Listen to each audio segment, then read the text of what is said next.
Chapter 2577. Difference of Level 120. Frightening wealth as Cola, Fire Dance, and the others darted through the silent forest. They caused a commotion. Small groups of wandering souls flew toward the offending players, quickly surrounding them. These monsters were so fast that ordinary experts wouldn't have a chance to escape. However, the encirclement was practically non-existent to Cola and Zero Wing's other MTs. Like unstoppable tanks, they charged through the monsters, shoving aside any that stood in their path with their shields. None of the wandering souls could stop their advance. Meanwhile, Fire Dance and the other more agile players maneuvered their way around the wandering souls, letting none lay a hand on them. The death energy the wandering souls exuded had no effect on Cola, Fire Dance, or their companions. It almost seemed like some kind of invisible barrier protected them from the death energy's corrosion. In no time at all, Cola and the others had pulled around 600 monsters toward the rest of the team. Wandering Soul, Undead High Lord, Level 115 HP 45, 000/45, 000/000, Elite Wandering Soul, Undead Great Lord, Level 116 HP 120, 000/120, 000/000, Crazed Soul, Undead Grand Lord, Level 116 HP 400, 000/400, 000/000, facing the 400 plus Wandering Souls, 100 plus Elite Wandering Souls, and 6 Crazed Souls. Everyone on the team couldn't help but shudder. Unlike ordinary monsters, these Wandering Souls had once been Poison City's warriors. Even in death they retained the skills they had used in life. When several hundred Wandering Souls gathered, they actually formed a battle array, and although it wasn't very strong, it significantly boosted the monsters' movement speed and reaction speed. A faint layer of mana had also appeared around the monsters, strengthening their defense and the power of their skills and spells. However, the team was even more surprised to find that these Wandering Souls didn't employ simple pack tactics like ordinary monsters. Rather, they moved in proper formation. The Wandering Souls with shields and melee weapons moved to the front of the group, while those with bows and staves stood in the back. The small force gradually and orderly advanced. So, this is a level 120 secret land? Blue Rainbow was shocked as she watched the monsters march like a uniform army. Although she had known that level 100 plus secret lands were extraordinary, she couldn't help her surprise as she experienced it for herself. These monsters were already a major challenge since their basic attributes were higher than players of the same tier and level. They also had far more HP and defense. Now that they could fight with as much organization as NPCs, their combat power would drastically increase. If their team hadn't had the numerical advantage, they wouldn't have stood a chance. Even Hell Rush frowned at the incoming force. Normally, the Hell Legion's experts wouldn't have any problems fighting these monsters one-on-one. Not even the Grand Lord ranked Crazed Souls would be too much for the Hell Legion to overcome, but now these monsters had their own battle array. Not only did this battle array boost the Wandering Souls' physical performance, but it also drastically reduced the number of weak points they had. Including the monster's level advantage, even the Hell Legion was in for a tough battle without the help of weapons and equipment with the Ignore levels attribute. Only Shifeng seemed unaffected by Poison City's formidable monsters. This was the true combat power of God's Domain's monsters. All monsters before level 115 were merely obstacles to help players get used to the game. Once players neared the level 120 threshold, however, God's Domain no longer catered to its players. Instead, players had to adapt to God's Domain. Monsters would begin to behave like living beings with their own characteristics. If players couldn't take advantage of these characteristics, even experts of the same tier would fall in a one-on-one fight. This was why level 120 secret lands and team dungeons were true treasure troves for tier 3 players, containing all sorts of ancient inheritances, skill and spell books. As the Undead Legion approached, Dark Rhapsody and Deity Society's players mentally prepared themselves for a hard fight. Meanwhile, Shifeng retrieved the Ring of Gospel and spent 5,000 magic crystals to activate Miniature World. The Phantom World descended, and the Undead Legion's basic attributes fell rapidly. Their reaction speed and physique also plummeted. The dark players on the team were stupefied. They had experienced the Ring of Gospel's power before, but they were still as shocked as they had been the first time. A moment ago their senses had warned them that these undead were powerful opponents, but now the monsters seemed relatively easy to defeat. They couldn't help but feel grateful that Shifeng stood on their side, not against them. "Alright, attack. Let's end this battle quickly." Feng commanded when he realized most of his team was still dazed. The Ring of Gospel was indeed an amazing tool, but it was incredibly costly. Just maintaining Miniature World for 10 minutes cost 5,000 magic crystals. Feng's command shook everyone from their stupor, and they began to activate skills and spells against the incoming legion. Now that they had the advantage in basic attributes, the quickest and simplest way to victory was to face these wandering souls head-on. When the first volley of Tier 3 skills and spells landed, the ground and nearby forest shook violently. The bombardment even transformed the terrain around them. After 10 minutes, over 80% of the undead legion had fallen, and the few survivors only had scant amounts of HP remaining. Even without Miniature World suppression, the team could rely on their overwhelming numerical advantage to eliminate the remaining monsters. During the fight, everyone on the team was able to experience what it felt like to face a true monster the main god system had designed. The main god system hadn't restrained the wandering souls in the slightest, and they had incredible control of the death energy wafting off them. If players did not learn how to manipulate their own mana to defend themselves, the death energy would quickly corrode and influence their bodies. Normally, this learning process would be incredibly dangerous. If players failed to defend themselves, the corrosion would temporarily paralyze them. An instant death wouldn't be surprising in that case. Fortunately, the team had more than just an overwhelming numerical advantage. The monsters before them were at death's door, and as a result, their combat power had dropped slightly. Hence, they posed far less of a threat. Every player on the team was a Tier 3 expert, with far greater talent and combat standards than ordinary players. Although they had only experienced such combat for a short time, they had all gained a newfound understanding of mana control and their mana bodies. However, the team was far more surprised to see how much EXP they earned from the slain wandering souls. The monsters granted such abundant EXP that even Blue Rainbow and Elder Gold were shocked. Every member of the team saw a significant rise in their experience bars after just defeating around 600 wandering souls. Some players even rose from level 107 to 108. Their leveling speed here was at least 10 times faster than in the outside world. Moreover, the monsters had dropped a bunch of loot. Items were scattered across the entire battlefield. These monsters' drop rate was more than double that of monsters in the outside world, particularly when it came to weapons and equipment. Even the weakest piece of equipment was level 115 Mysterious Iron rank, and 6 pieces of level 115 Secret Silver equipment had dropped. For a while, the dark players had bloodshot eyes. Read latest chapters at Wuxia World. To them, level 115 Mysterious Iron equipment might be subpar, but level 115 Secret Silver equipment was incredibly precious. So long as they equipped level reduction gemstones, they could arm themselves with level 115 Secret Silver equipment after reaching level 110. Naturally, level 115 Secret Silver equipment was slightly better than level 110 Fine Gold equipment. Due to equipment's low drop rate, the various powers were going mad in their search for level 105 Fine Gold equipment. They could only dream of level 110 Fine Gold items. Now, after fighting for less than 15 minutes, their team had obtained 6 pieces of level 115 Secret Silver equipment. If they grinded here for a full day, their harvest would be astronomical. While Dark Rhapsody and Deity Society's members envied Zero Wing over so much loot, Fire Dance, who was responsible for collecting the items, excitedly ran up to Feng. Guild leader, it dropped. Chapter 2578, Frightening Zero Wing. As Fire Dance approached with a tattered, old tome, Feng's eyes widened in surprise. What? It dropped just like that?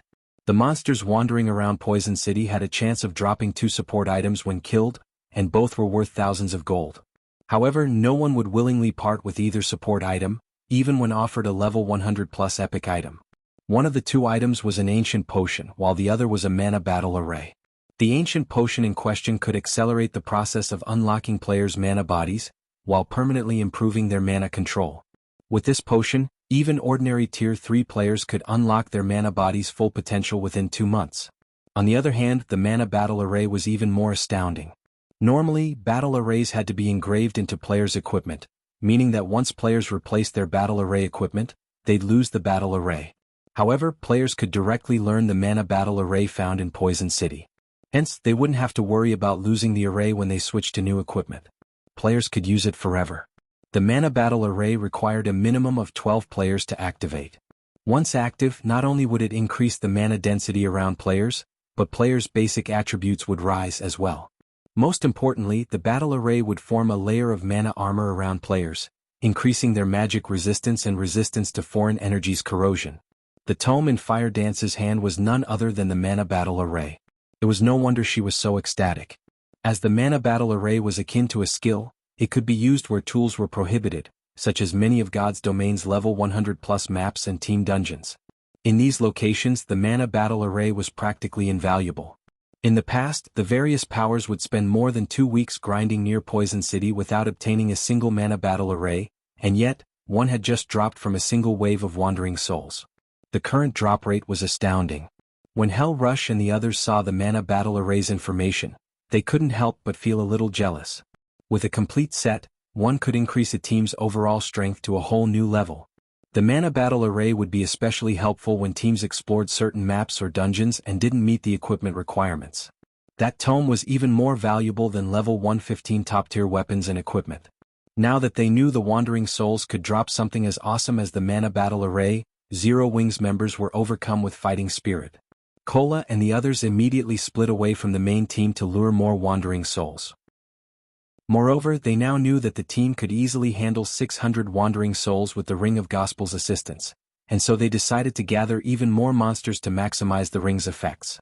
After a short moment, Cola and his comrades ran toward the team with nearly 800 Wandering Souls trailing behind them. Seeing this, the team's members sharpened their focus and prepared for battle. Over the next 3 days, the team restlessly grinded on the Wandering Souls roaming the forest around Poison City. After 3 days, every member of the team had gained 5 levels. Fire Dance, Cola, and the other Zero Wing members had reached level 114, while Shifeng had reached level 115. Meanwhile, Dark Rhapsody and Deity Society's members had reached level 112 and 113. Their levels would even shock the various superpowers.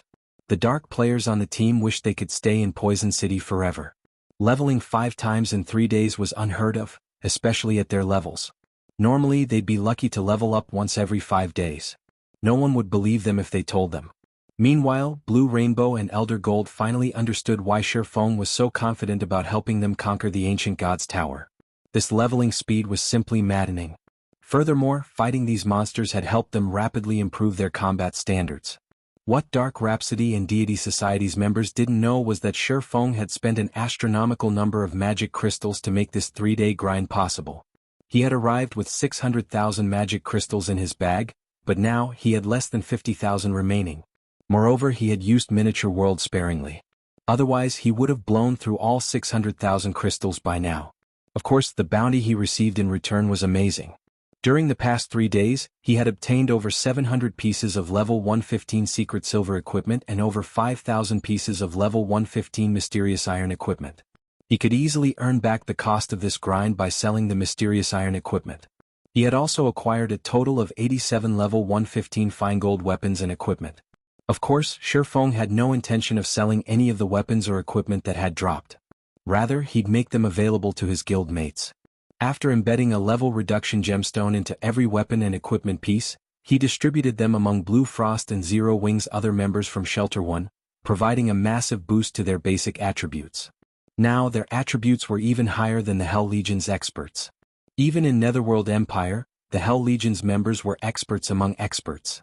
Every one of them wore level 105 fine gold equipment, with some wearing dark gold ranked items. Their equipment standards even ranked at the top compared to the various superpowers experts, yet it was 2 whole ranks weaker than the items Blue Frost and his team wore.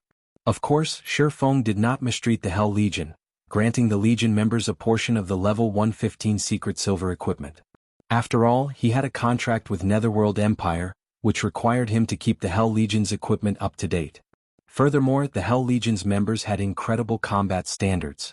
Better equipment would only help them exhibit even more combat power. Aside from weapons and equipment, Shifeng had obtained plenty of valuable items. He now had a total of 46 mana battle arrays and over 80 bottles of the ancient potion. He had also secured over 100 tier 3 skill and spell books. Combined, all of these items were even more valuable than the weapons and equipment that had dropped near Poison City. Rather than letting these precious items collect dust in his bag, he distributed them among the team as he had with the weapons and equipment. However, he had chosen 46 Zero Wing members to learn the mana battle arrays. He also decided to give the 50+0 wing members who had entered the Truth Realm one ancient potion each. He passed the majority of the remaining 20+ bottles to the Hell Legion, Dark Rhapsody's Blue Rainbow, and Deity Society's Elder Gold. We get a share too? Blue Rainbow asked as Shifeng handed her the potion. The ancient potion permanently improved players' mana control and helped them unlock their mana bodies. Unless one were a fool, they'd recognize how valuable the ancient potion was. Its drop rate was only so high now because they were pioneering Poison City. The drop rate would certainly drop to abysmal lows once this period was over. If it were up to her, she wouldn't share any of the potions with outsiders. Of course. I already told you that I'm going to help you grow stronger, Shifeng said, nodding. If these were members of other guilds, he wouldn't even give them the ancient potion's remnants. However, the Hell Legion, Dark Rhapsody, and Deity Society were different. They were Zero Wing's allies. It was a pity that the ancient potion's drop rate was so low, and he couldn't afford to give away too many. Otherwise, he would have given Dark Rhapsody and Deity Society more of Zero Wing's share. The monsters they were currently fighting were the weakest in the Poison City's outer reaches. He would have to travel deeper into the secret land if he wanted to obtain the fragment of Solomon's sword. Hence, he decided to help those with high combat standards first. Both Blue Rainbow and Elder Gold were on the cusp of reaching the Domain Realm. If they grew stronger, they could provide a huge boost to the team's overall combat power. The team's dark players grew excited when they heard Shifeng's reply. They hadn't expected to receive any of the ancient potions, but knowing they could earn a small slice of the pie was definitely worth celebrating. Read latest chapters at Wuxia World. You, guild leader, I found the sealed sword you mentioned inside the city, Fire Dance suddenly reported in the team chat while everyone rested. But what? Shifeng prodded. The fragment of Solomon's sword was inside Poison City. To be precise, it was sealed within the city. If players wanted to claim it, they wouldn't have to go as far as conquering Poison City. They merely need to undo the seal on the sword fragment. Of the fragments Shifeng had yet to obtain, this was the easiest to acquire. After all, this so-called fragment was only a level 100 epic weapon. Solomon's sword was very powerful, but to reach that power, one would have to reproduce it with all 5 of its fragments. This was why the weapon was so hard to reproduce. Even after obtaining 4 fragments, all players would have was 4 epic weapons. Some might not even realize that their epic weapon was, in fact, a fragment of Solomon's sword. But there's a Tier 5 Sword Saint and 2 Tier 4 NPCs guarding the sword. Chapter 2579, Crimson-Eyed Sword Saint. Upon hearing Fire Dance's report, Shifeng fell silent for a very long time. What was going on? NPCs? 1 Tier 5 NPC and 2 Tier 4 NPCs at that? According to his information, Poison City had no such NPCs. It was a city of the dead. No living creatures could survive in this secret land. Should we retreat, guild leader? Fire Dance asked. They might not have a problem with Tier 4 NPCs. With their numerical advantage and the Ring of Gospels effects, they might stand a chance against 2 Tier 4 NPCs, but trying to take on a Tier 5 Sword Saint was a joke. A Tier 5 Sword Saint was an apex being in the current god's domain. Not even kingdoms would dare to offend such an individual. And a Tier 5 Sword Saint could slay Tier 3 players as easily as chopping vegetables. A Tier 5 NPC's combat standards were no trivial matter. They could even contend with Void Realm experts. To deal with a Tier 5 NPC, they'd need several dozen fully armed Tier 4 experts to stand a chance. No, wait there for now. We'll come find you, Shifeng said, shaking his head. He was most confident of obtaining the fragment of Solomon's sword within Poison City. He had almost no information on the rest. Thus, there was no way he'd leave without getting a good look at this fragment. At this stage of the game, only he had a Solomon's sword fragment. If he didn't take advantage of his chance to claim the rest before others, obtaining the fragments would be as challenging as finding a needle in a haystack. These fragments didn't have a mechanism to detect other fragments. Unless the players that obtained a fragment advertised the weapon, he wouldn't know where to find them. This was why he was in such a hurry. Getting his hands on the sword fragments was relatively easy right now, but as players reached higher levels, doing so would become increasingly difficult. This was why legendary items had been so extraordinarily rare in his past, particularly legendary weapons. Collecting the necessary fragments to reproduce the true item was too much of a challenge. A lot of manpower wasn't enough. One would have to be particularly lucky. Of course, there was an exception to this rule. Players could rely on ancient tomes. With these tomes in hand, players could search through God's Domain's database for any information they desired. However, ancient tomes were almost as rare as legendary weapons, and again one would have to get lucky to find one. After roughly 2 hours, the team of Dark players, the Hell Legion and Zero Wings members reached the plaza. Within its center stood a dried fountain. If one examined the fountain closely, they'd discover a faintly glowing magic array, which suppressed the dull gray longsword half buried in the fountain. Even with the magic array's suppression, the dull sword sapped away any life around it, turning the city into a land of death. It was clear that the sword's influence would be even more astonishing without the magic array to bind it. 3 NPCs stood around the dull gray sword in silence, and at the lead was a one-eyed, red-headed man wearing a snowy white cap. Elvos, Crimson-Eyed Sword Saint. Human, Sword Saint. Level? HP? Crap. A titled Sword Saint. Shi Feng felt lightheaded when he saw the one-eyed man. Tier 5 titled NPCs were like kings among Tier 5 NPCs. They were responsible for miraculous feats in God's domain. In the past, not even a Tier 5 domain realm expert would dare offend a Tier 5 titled NPC. Only Tier 5 heroes could contend with these individuals, but unlike heroes, titled NPCs weren't powerful due to their extraordinary basic attributes, but their superior combat standards and explosive combat power. Because of this, players were more willing to face a Tier 5 hero than a Tier 5 titled NPC. And now, Shi Feng stared at such an individual in Poison City, a level 120 secret land. Shi Feng's teammates gasped when they noticed Elvos. Even within Imperial capitals, they had never seen such an NPC. If they became that man's enemy, their fates would be sealed, and they might even have to delete their accounts, starting all over. As Shi Feng hesitated on whether or not he should continue his personal mission for Solomon's Sword's fragment, Elvos turned and looked at the wall his team hid behind. "You've been watching for long enough. Show yourselves," Elvos calmly demanded. The moment the Crimson-Eyed Sword Saint spoke, everyone felt an unprecedented pressure bear down on them. Blue Rainbow and Elder Gold struggled against their instincts, which screamed at them to flee. They could feel just how powerful this NPC was. If they made him unhappy, Elvos could render all of the progress they've made in God's domain useless. Such incidents had happened more than once in the Dark World before, and that was precisely why the Otherworld's Dark players didn't dare to offend or casually approach Tier 5 NPCs. In fact, most players actively avoided Tier 4 NPCs. "Don't move," Shi Feng suddenly shouted in the team chat. "But Guild Leader Black Flame, that's a Tier 5 NPC, Elder Gold said. They weren't in an NPC city, and NPCs in the fields were especially unpredictable.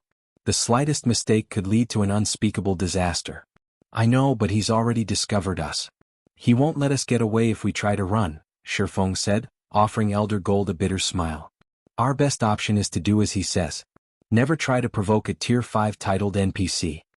Not a single player in God's domain had a better idea of the power a Tier 5 titled NPC wielded. Once such an NPC discovered them, there was no chance for escape. Not even Tier 5 domain realm experts were guaranteed to outrun a Tier 5 titled NPC. Moreover, Elvos' movement wasn't restricted as the demon god's phantom had been. If this man willed it, Shi Feng would die before he could even activate space movement or spatial gate. "I understand." With the warning ringing in his ears, Elder Gold abandoned any thought of fleeing. As Shi Feng had said, a Tier 5 NPC's movement speed wasn't to be underestimated. Moreover, NPCs gain the ability to fly after reaching Tier 4. How could Tier 3 players like themselves possibly hope to outrun such a being? Moreover, the Tier 5 Sword Saint would view any attempt to flee as a challenge to his authority. The outcome of committing such an offense would be far graver than approaching the NPC directly. Under Shi Feng's lead, the team emerged from the small alley that had provided cover and approached the Crimson-Eyed Sword Saint. "Greetings, esteemed Sword Saint. We are here to explore this secret land and accidentally discovered this place. Please forgive us for our trespass." Shi Feng respectfully apologized to Elvos, who currently sat before the fountain. "Exploring this secret land?" Elvos smiled. The NPC's tone then turned chilly as he continued, "You've come for this sword, right? Well, who commands your force?" Killing intent. This was the killing intent of a bona fide Tier 5 titled NPC. Read latest chapters at Wuxia World. When Elvos' tone had chilled, Shi Feng and all of his team felt the pressure on them increase. They all felt as if lead weights had been tied to their limbs, and everyone struggled to breathe. It felt as if they had plunged into an icy hell. At the same time, they heard a series of system notifications. "System, warning. Warning. System, You have triggered the epic event, Crimson Wrath. System, you have 30 seconds to make a decision: kill Elvos, the Crimson-Eyed Sword Saint, or accept the punishment of death. Chapter 2580, Blade Unsealed. Disaster descends. Everyone on the team, including Shi Feng, wore grim expressions when they saw the system notification. How did things turn out like this? This NPC is a lunatic. Magic Flash immediately began to despair. Whenever players triggered an event in God's domain, including epic events, the system didn't send them a warning beforehand. If even the system was warning them, that could only mean one thing: certain death. Moreover, they weren't at risk of suffering an ordinary death. Rather, their souls would be extinguished, thoroughly removed from God's domain. They'd have to restart from the very beginning. Even Hell Rush felt doomed, not to mention Magic Flash and the others from Dark Rhapsody and Deity Society. Ordinary deaths were already trouble for the Hell Legion's members. If they all had to start new accounts, their careers in God's domain were as good as over. His superiors might even kill him for this. Guild leader, let's split up and run. There is only one Tier 5 NPC. He can't catch all of us. The lucky ones might be able to get away safely, Blue Frost suggested. They had only one option left: escape. Whether they chose to fight the Crimson-Eyed Sword Saint or accept their death sentence, they'd meet the same end. They had to go for a third option. Overhearing Blue Frost, the rest of the team nodded in agreement. Sacrifices were inevitable, but that was still better than utter annihilation. They wouldn't have anyone but themselves to blame if they died. Do we really only have one option? As Shi Feng sensed Elvo's killing intent growing stronger, he was flabbergasted. They had only come to a level 120 secret land, yet the main god system had set such an absurd trap. Human NPCs were different from demon gods. They wouldn't set a death trap for players for no good reason. Even if they did, they usually gave players a chance to survive. Did I miss some clue? The seconds flew by as Shi Feng fell deep into thought. Guild leader Black Flame, what is the plan? We only have 10 seconds left to decide. With only 10 seconds on the system clock, Elder Gold and Blue Rainbow urged Shi Feng, anxious. Acting rashly would only lead to a terrible outcome. The team's best chance was to move simultaneously, but even after more than 20 seconds, Shi Feng had remained motionless. It was driving them crazy. When only 5 seconds remained, Dark Rhapsody and Deity Society's members grew restless. Just before they split up and ran, however, Shi Feng moved. To everyone's surprise and confusion, he took the initiative to approach Elvos. Esteemed Sword Saint, we had no intention of offending you, and we did not come here under anyone's command. This is but a coincidence. If you refuse to believe me, I will challenge you in the name of the Sky Goddess. Shi Feng declared as he walked up to the Crimson-Eyed Sword Saint. After his declaration, silence fell over the entire plaza. Guild leader Black Flame, are you insane? Blue Rainbow stared at Shi Feng in astonishment as he issued a challenge. He's a Tier 5 titled Sword Saint. Guild leader? Blue Frost watched Shi Feng as well, utterly baffled. A Tier 5 NPC was no simple opponent. With the gods in seclusion, Tier 5 NPCs stood at the apex of God's domain. As a current Tier 3 player, just escaping a Tier 5 NPC would be miraculous, not to mention challenging one. You wish to challenge me? Elvos laughed. I'm afraid you don't yet qualify for such a fight, young man. Of course I am quite open-minded. Since you wish to prove that you're not following anyone's command, I'll give you all a chance. Hearing Elvos offer another option, the team members took a deep breath, their eyes glued on Shi Feng. This is actually possible? Blue Rainbow muttered, shocked. They had been on the brink of death, yet Shi Feng's statement had opened a path for survival. His courage and capabilities were amazing. It is. The system notification was a hint. While defeating a Tier 5 Sword Saint seems impossible at first glance, that word has many meanings. The system never specified that we have to kill him to defeat him, so we don't necessarily need to clash with the NPC to defeat him. Issuing a challenge was the best solution, Elder Gold said, realization dawning as he read the system notifications again. He then returned his gaze to Shi Feng and continued, however, Black Flame is incredible. Even in such a tense situation, he found the right solution to this problem. Just how brave is that man? Does he really think he can defeat a Tier 5 Sword Saint? Elvos' killing intent was no laughing matter. Even as a peak expert, Elder Gold felt his mind numb when subjected to the lethal energy. He couldn't get past the desire to flee. Logically, a domain realm expert shouldn't be any more immune to the killing intent than he was. Fear was a basic instinct for all creatures after all. With only 10 seconds on the system clock, Elder Gold and Blue Rainbow urged Shifeng, anxious. Acting rashly would only lead to a terrible outcome. The team's best chance was to move simultaneously, but even after more than 20 seconds, Shifeng had remained motionless. It was driving them crazy. When only 5 seconds remained, Dark Rhapsody and Deity Society's members grew restless. Just before they split up and ran, however, Shifeng moved. To everyone's surprise and confusion, he took the initiative to approach Elvos. Esteemed Sword Saint, we had no intention of offending you, and we did not come here under anyone's command. This is but a coincidence. If you refuse to believe me, I will challenge you in the name of the Sky Goddess. Shifeng declared as he walked up to the crimson-eyed Sword Saint. After his declaration, silence fell over the entire plaza. Guild leader Black Flame, are you insane? Blue Rainbow stared at Shifeng in astonishment as he issued a challenge. He's a Tier 5 titled Sword Saint. Guild leader? Blue Frost watched Shifeng as well, utterly baffled.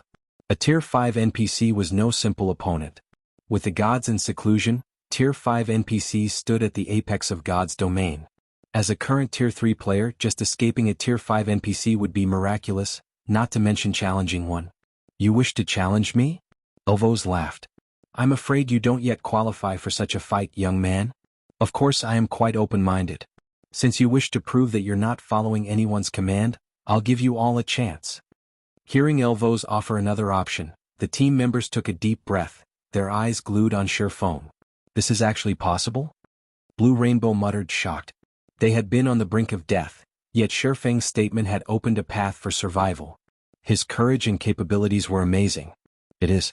The system notification was a hint. While defeating a Tier 5 Sword Saint seems impossible at first glance, that word has many meanings. The system never specified that we have to kill him to defeat him, so we don't necessarily need to clash with the NPC to defeat him. Issuing a challenge was the best solution, Elder Gold said, realization dawning as he read the system notifications again. He then returned his gaze to Shifeng and continued, however, Black Flame is incredible. Even in such a tense situation, he found the right solution to this problem. Just how brave is that man? Does he really think he can defeat a Tier 5 Sword Saint? Elvos' killing intent was no laughing matter. Even as a peak expert, Elder Gold felt his mind numb when subjected to the lethal energy. He couldn't get past the desire to flee. Logically, a domain realm expert shouldn't be any more immune to the killing intent than he was. Fear was a basic instinct for all creatures after all. However, after everyone breathed a sigh of relief, Elvos continued. A cursed city lord runs Poison City. Since you are here to explore this city, facing him is inevitable. What I want of you is simple. Slay the city lord and free him of his curse.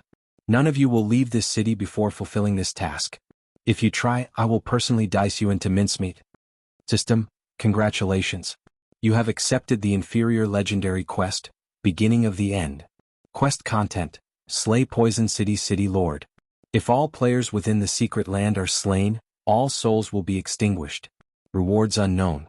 Hearing their new task, the team members' gloomy expressions returned. An inferior legendary quest. Moreover, this quest required them to conquer a level 120 secret land. Conquering a level 120 secret land was easier said than done. With their team's current strength, doing so would take around a fortnight. Failure was also likely. A level 120 secret land would be just as hard to raid as a level 120 super large-scale, hell mode team dungeon. Aside from the high weapon and equipment requirements, players would need sufficient combat standards. To make matters worse, they couldn't leave the secret land until they succeeded. Before they could process this abrupt development, the crimson-eyed Sword Saint began to chant an incantation. Pitch black, threefold magic arrays then appeared on the stone ground, releasing dense death energy. Suddenly, a 2-meter-tall man in exquisite armor emerged from the lethal energy cloud. Crodia, Poison City Lord. Undead, Superior Mythic, Level 120 HP 3, 700, 000, 000/3, 700, 000, 000. Read latest chapters at Wuxia World. Is that the secret land's final boss? Hell Rush's complexion paled when his eyes rested on the city lord. Even for their team, a level 120 mythic monster would be extremely difficult to defeat. A superior mythic of the same level was no more than a natural disaster. Not even a 3,000-strong army of level 120 Tier 3 experts would be more than a warm-up for such a creature, much less a team of 1,000. Monsters at that rank commanded their own powerful domains. Players of the same level had no chance against them. While the team was shocked over Crodia's statistics, the city lord approached the dried-up fountain and reached through the barrier. He grasped the dull gray sword's hilt and yanked it out of the stone. As Crodia removed the long sword from its prison, the blade's death energy began to flood into its surroundings. The thick cloud of black fog swept toward the team, and the players backed away. The black fog corroded everything it touched, and even the ground decayed, visibly darkening to a dull gray. "You may begin," Elvo's soft voice broke the silence as he gazed over Shifeng and the others. Chapter 2581, Fighting a Superior Mythic? Startled by Elvo's command, everyone fell silent again. "How are we supposed to beat that?" Kola muttered, watching the dark cloud of death energy envelop Crodia. Crodia's aura had already been strong enough, and with his statistics, their team wasn't even certain they could kill him. After taking hold of the dull gray longsword, however, the city lord's aura had grown even stronger, and his statistics had undergone a significant transformation. Crodia, Poison City Lord. Undead, Superior Mythic, Level 120 HP 5 400, 000, 000/5 400, 000, 000. Just under 5.5 billion HP was simply absurd. He could recover 54 million HP every second with his battle recovery alone. That was more than 10 million HP per second. To make matters worse, now that Crodia held the dull gray sword, the weapon's death energy had formed a domain that enveloped a 30-yard radius around him. Even from outside the domain, Kola could sense how powerful that death energy was. All life within this domain rapidly decayed, crumbling to ash. Even the stone ground turned into sand before their eyes. The domain didn't contain even a trace of mana either. They could easily imagine what would happen to players that stood within that dusky cloud of death. Hell Rush and the others were just as dumbfounded. None of them had ever thought Poison City's final boss would pull such a move. Monsters didn't normally use weapons or equipment, which meant they didn't receive item bonuses, relying on their own basic attributes. Even then, monsters presented a challenge. Now that Crodia had a weapon and his set of armor, how were they supposed to fight him? The system really isn't giving us any chance. Shifeng watched Crodia with a disheartened smile. Under normal circumstances, Shifeng would have some confidence of defeating the city lord with his ring of gospel, but seeing Crodia now, he didn't have much hope of winning this battle. Within Secret Lands, players couldn't summon their personal guards, and the team's average level was still 5 levels lower than this boss. They might not even last through the boss's first phase, much less slay the undead.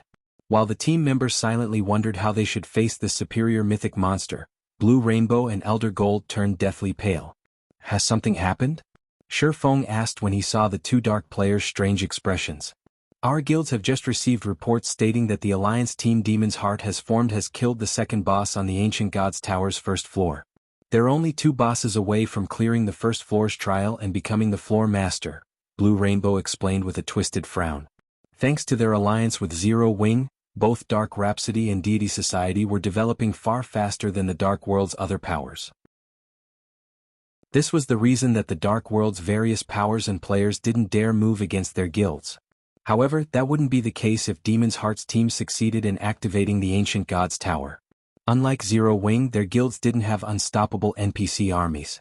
If the Dark World's various powers and players decided to turn against their guild's members, only annihilation would await them. They've already started to raid the third boss? The news stunned Shifeng. Raiding the Ancient Gods Tower was as difficult as raiding a level 100+, super large-scale team dungeon. The Dark World's players should have needed at least 10 to 15 days before they'd have a chance of conquering the first floor, yet within 3 short days the Alliance team Demon's Heart had already defeated the first 2 bosses. Their progress completely surpassed Shifeng's expectations. "What should we do now?" Guild leader Black Flame. "At this rate, Demon's Heart's Alliance team will conquer the first floor within 2 or 3 more days," Elder Gold asked anxiously. They hadn't expected Demon's Heart to be this powerful. Logically, even with the clues Demon's Heart possessed, the Alliance team shouldn't have made such astounding progress. Conquering the Ancient Gods Tower's trials would require a large number of Tier 3 players and sufficiently powerful weapons and equipment. Worse yet, Dark Rhapsody and Deity Society's main force members were stuck in Poison City. Even if they somehow managed to defeat Crodia, catching up to the Alliance team was unlikely. "We have no choice, we have to try," Shifeng declared, turning to the city lord. "Do you have a plan, guild leader?" Aquarose asked. Their team only had a little over 700 players. Every member would need to deal at least 15,000 damage per second just to overcome Crodia's battle recovery. However, they were facing a superior mythic. Even under normal circumstances, Tier 3 experts who hadn't unlocked their mana body's full potential would only deal a little over -10,000 damage per second to this boss. Since Crodia had grown even stronger with the grey longsword in hand, they'd likely deal even less damage. Even factoring in Shifeng and the several other players that had fully unlocked their mana bodies, they wouldn't have enough total damage per second to defeat the city lord. "MHM. This boss has a weakness we can take advantage of, but I don't know if we'll succeed or not," Shifeng said, nodding. Shifeng usually wouldn't be in such a hurry to fight Crodia. Rather, he'd help his team continue their grind in Poison City first. The Crimson-Eyed Sword Saint had only demanded that they defeat the city lord. He had said nothing about slaying Crodia immediately. They should be able to roam the city and increase their strength. However, Shifeng did not have that luxury right now. Demon's heart was moving faster than he had expected. If they couldn't kill Crodia quickly and allow Demon's heart to occupy the Ancient God's Tower, only Dark Rhapsody and Deity Society would be at a disadvantage. Naturally, this was very bad news for Zero Wing too. Shifeng had been able to rely on the teleportation gate to drastically restrict the number of dark players moving to the main continent. Without that restriction, however, the Dark World's residents could do whatever they wanted outside of Cold Spring Forest. This was exactly why he had wanted to control the teleportation gate. He only had one night division, and there was a limit to the territories he could protect. Shifeng turned toward his team and began assigning tasks. Cola would remain close to the boss, while the rest of the team would hide in the city's alleyways. Melee players would set up all kinds of traps, and ranged players would attack from the rooftops of various buildings. Remember, everyone, only 100 players can be within 200 yards of the boss at any point. All melee players must stay away from Crodia. Healers focus on the MT tanking the boss. Damage dealers just attack at will. MTs switch positions once you've accumulated 3 stacks of death energy. Shifeng reminded his team once everyone was in position. "If there aren't any problems, let's start the raid." Normally, they'd need a 1,000-man Tier 3 team to raid Poison City's final boss, but when they had fewer than that, they could take the city lord on in 100-man teams. By doing so, they'd lower the boss's HP to a minimum. In exchange, the 100-man teams would face more stringent requirements. With most of the team members not being able to fulfill those requirements, they'd have higher chances of success raiding this boss with 100-man teams. Upon hearing Shifeng's command, Cola charged at Crodia. Everyone on the team was stupefied the instant Cola moved within 200 yards of the city lord. The boss's maximum HP dropped to just 2.1 billion, falling by more than half. However, the team now had a different problem.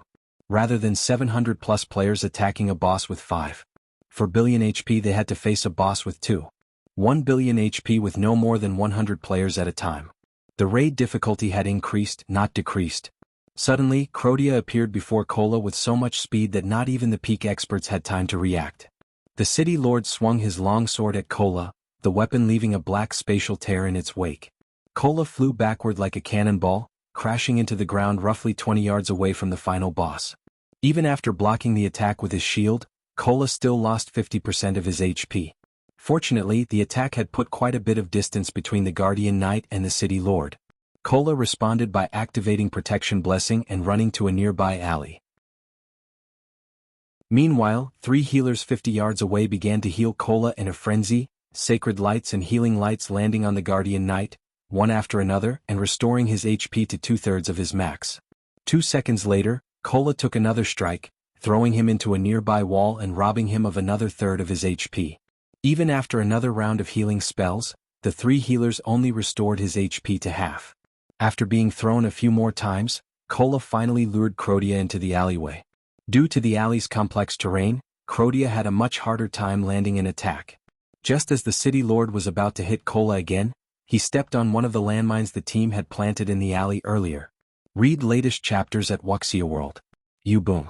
A loud explosion echoed throughout Poison City, and a damage of over -1 million appeared above the undead's head.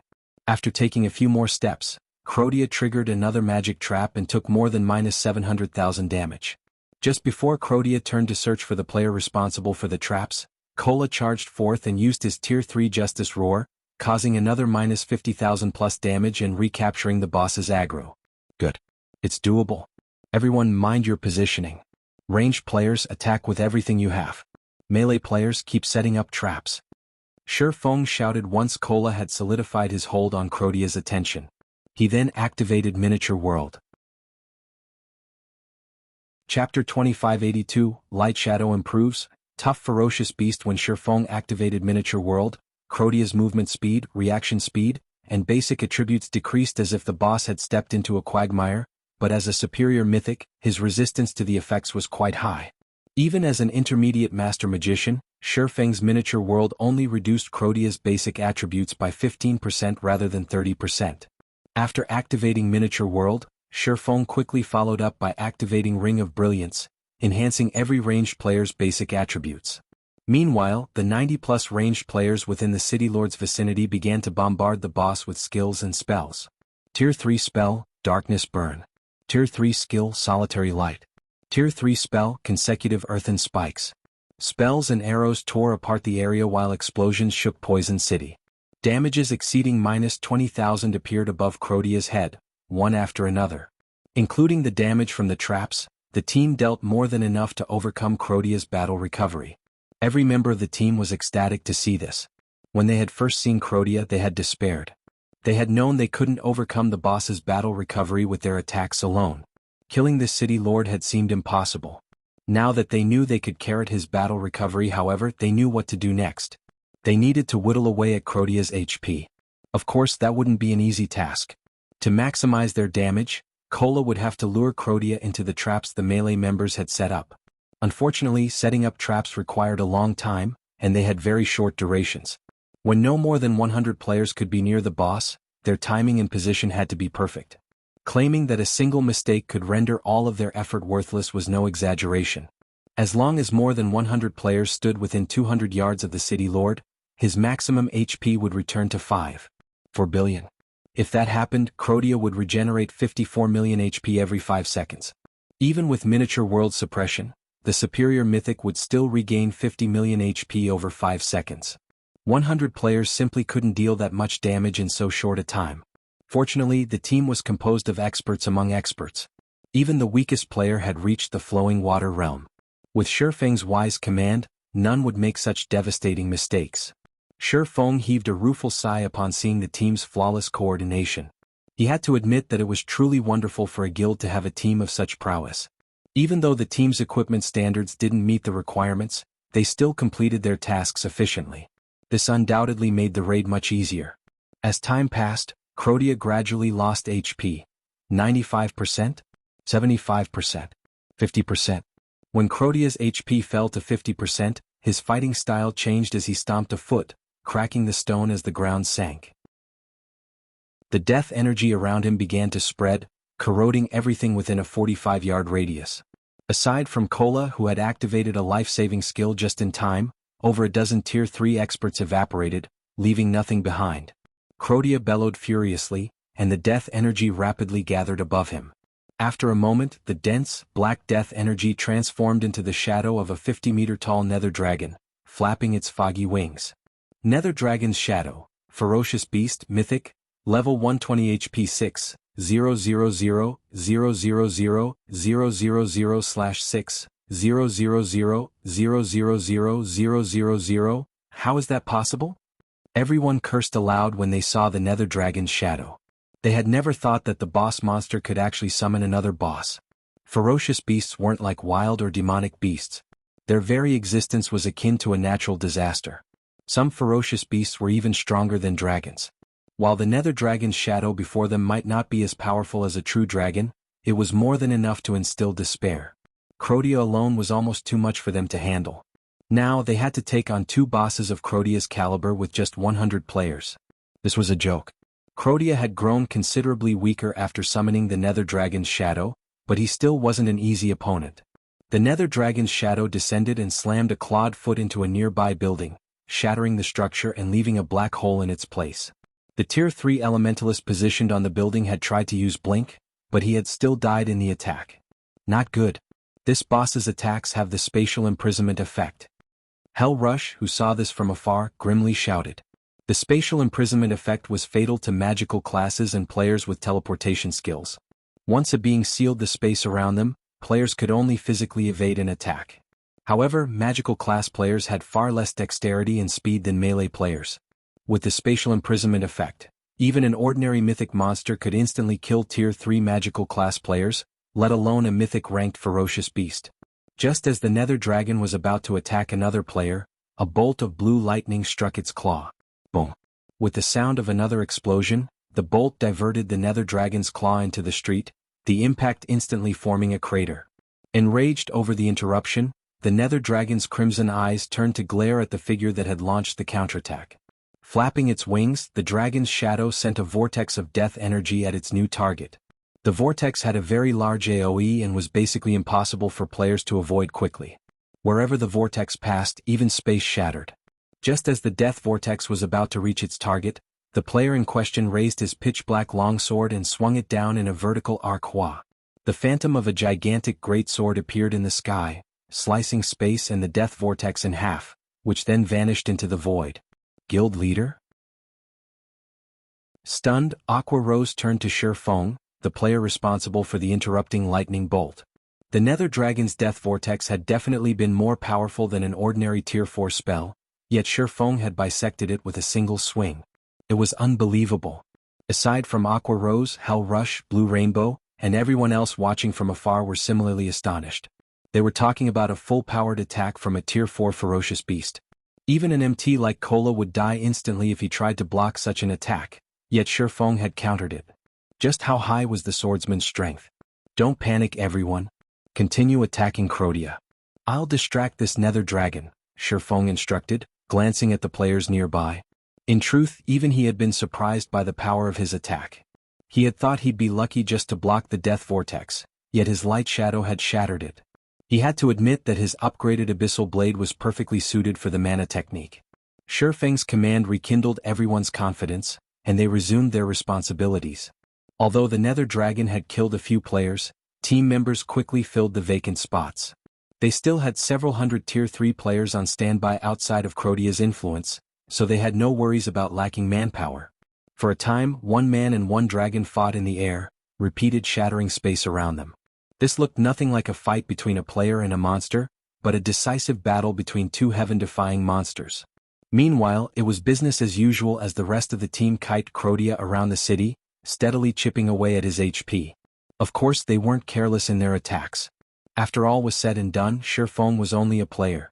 Even with healer's support, there was a limit to his stamina and concentration. His fight with the nether dragon was insanely intense, and neither his stamina nor his concentration would last long at this pace. The team was in a race against time.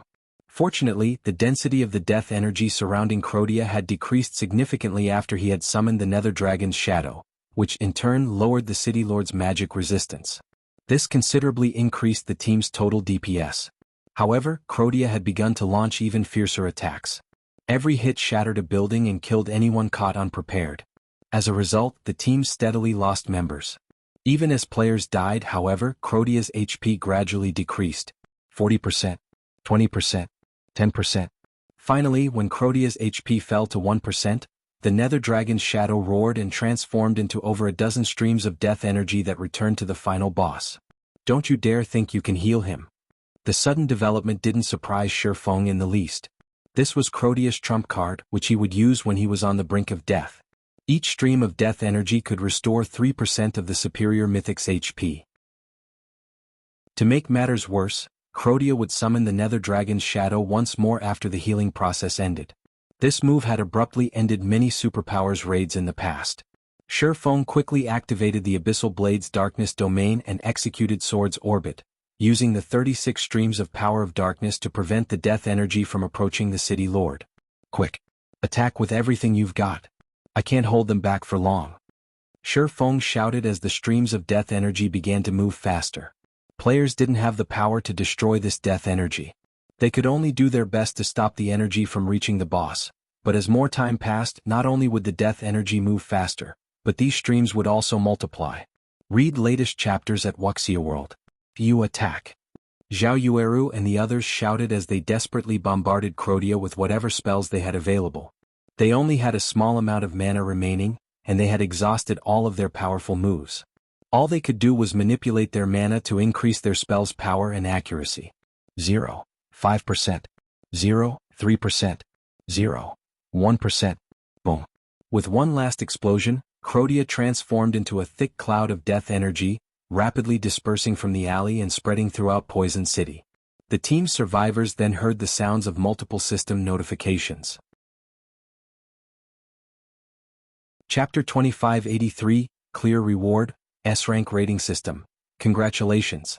You are the first team of players to complete Poison City's Secret Land Crusade. Rewarding level +1, 50 free mastery points, 5 legacy skill points, 1 exotic legacy potion, 20 God's Domain reputation points, and 40 Poison City reputation points. System, congratulations. You are the first team of players to challenge Poison City while below level 120 successfully. Rewarding 100 Poison City reputation points. System, congratulations. Your Poison City reputation has reached 100 points. Unlocking Poison City Exchange Merchant. You may now purchase Poison City's specialty items. System, congratulations. For completing the inferior legendary quest, Beginning of the End in one day, you've received an S-Rank clear rating. Rewarding level +1, 10 legacy skill points and 1 silver legacy treasure chest. The series of system notifications momentarily stunned every survivor on the team. These rewards were simply too abundant. Even without the quest rewards, Crodia had awarded enough EXP to add another 40% at least to everyone's experience bars. Including the various quest rewards, everyone on the team rose by at least 2 levels. Even the players that had fallen in the battle and later resurrected had reached level 114. These rewards just saved us more than a fortnight of grinding and dungeon raids. If the others back in the guild find out about this, they'll likely die from envy, one of Dark Rhapsody's main force members said as he looked at his own level and available legacy skill points.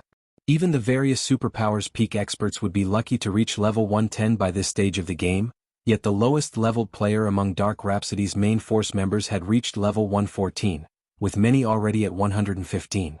In other words, they were one minor threshold ahead of the various superpowers peak experts. While a gap of 5 levels might not seem like much, it was massive after factoring in the difference in equipment and weapons. Furthermore, level 115 players could equip level 120 items. Aside from the significant increase in levels, the team members were elated when they saw how many legacy skill points they had earned. With 15 legacy skill points, they could learn a new tier 3 legacy skill, which would elevate their combat power to a whole new level. That's nothing. Take a look at the exotic legacy potion and silver legacy treasure chest. Now those are truly amazing.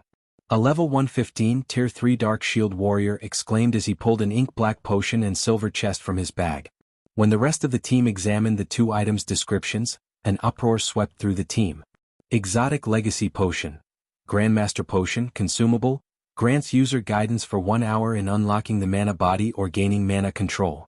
Limit 1 per player. Silver legacy treasure chest. Players have a high chance of obtaining a top-tier weapon or equipment piece catered to their class and level, a small chance of obtaining a tier 3 skill or spellbook catered to their class, a very small chance of obtaining a piece of epic equipment, and a minute chance of obtaining a unique legacy or legacy weapon catered to their class upon opening this chest. Time limit, 1 natural day. All of God's Domain's tier 3 players dreamed of unlocking their mana body's full potential and gaining more mana control, but accomplishing either of these tasks was incredibly difficult. Even now, the various superpowers hadn't found a reliable method to accelerate the process and had to rely on their members' talent and skills. And yet, these players had just received a potion that offered an opportunity to make significant progress in both challenges. This was an astoundingly rare opportunity. If they took advantage of this opportunity properly, they might even become peak or apex experts in God's Domain. The silver legacy treasure chest was just as astronomically valuable. Even with crappy luck, the worst item they would obtain was a top-tier weapon or equipment piece suited for their classes and levels. Such a weapon or piece of equipment would provide a massive boost to their combat power, and if they got lucky they might even acquire a piece of epic equipment. When the guild leader finds out about our rewards after working with Zero Wing, he'll likely laugh himself mad, Blue Rainbow said, sighing ruefully as she gazed at the open treasure chest before her. Her silver legacy treasure chest had granted a piece of level 115 dark gold equipment, yet this was the worst possible outcome. Dark Rhapsody had sent over 100 members to participate in Zero Wings expedition, which meant that their team would return with more than 100 pieces of level 115 dark gold equipment, and that was if everyone had bad luck. To secure such a haul, they'd have to repeatedly raid level 115 team dungeons for more than 20 days. After all, only 100-man hell mode team dungeons and above had a chance of dropping dark gold equipment, and the drop rate wasn't even 100%. Yet they had only tagged along with Zero Wing for a little over 3 days and gained such a bountiful harvest. When she reported this to her guild leader, he'd assumed she was delusional or was acting as a spy for Zero Wing. The situation even dumbfounded Shurfeng. The rewards are so abundant? Shurfeng could not believe his eyes as he read the system notifications. Unlike everyone else, however, Shurfeng wasn't focused on the exotic legacy potion or silver legacy treasure chests. Instead, the amount of Poison City reputation points awarded and the fact that they had unlocked the city's exchange merchant had caught his attention. Normally, earning Poison City reputation points was an incredible challenge. Players could only earn so many points by killing the final boss during the Secret Land's first clear. Subsequent kills yielded far less. Hence, players would need a very long time to gain enough points to get access to the exchange merchant.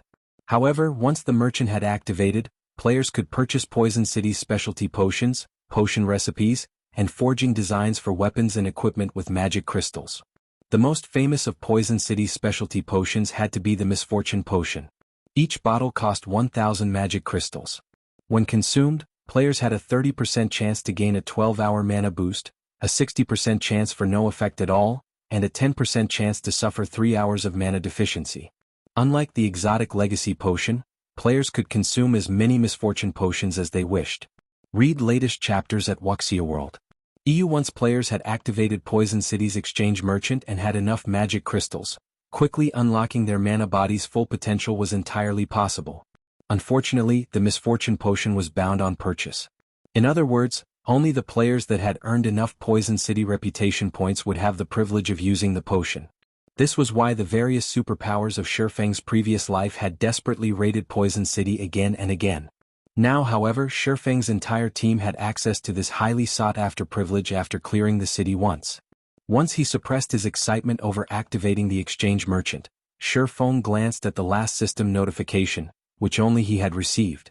System, congratulations. For completing the inferior legendary quest, Beginning of the End, with an S-rank clear rating, you have been awarded the Disaster Blade.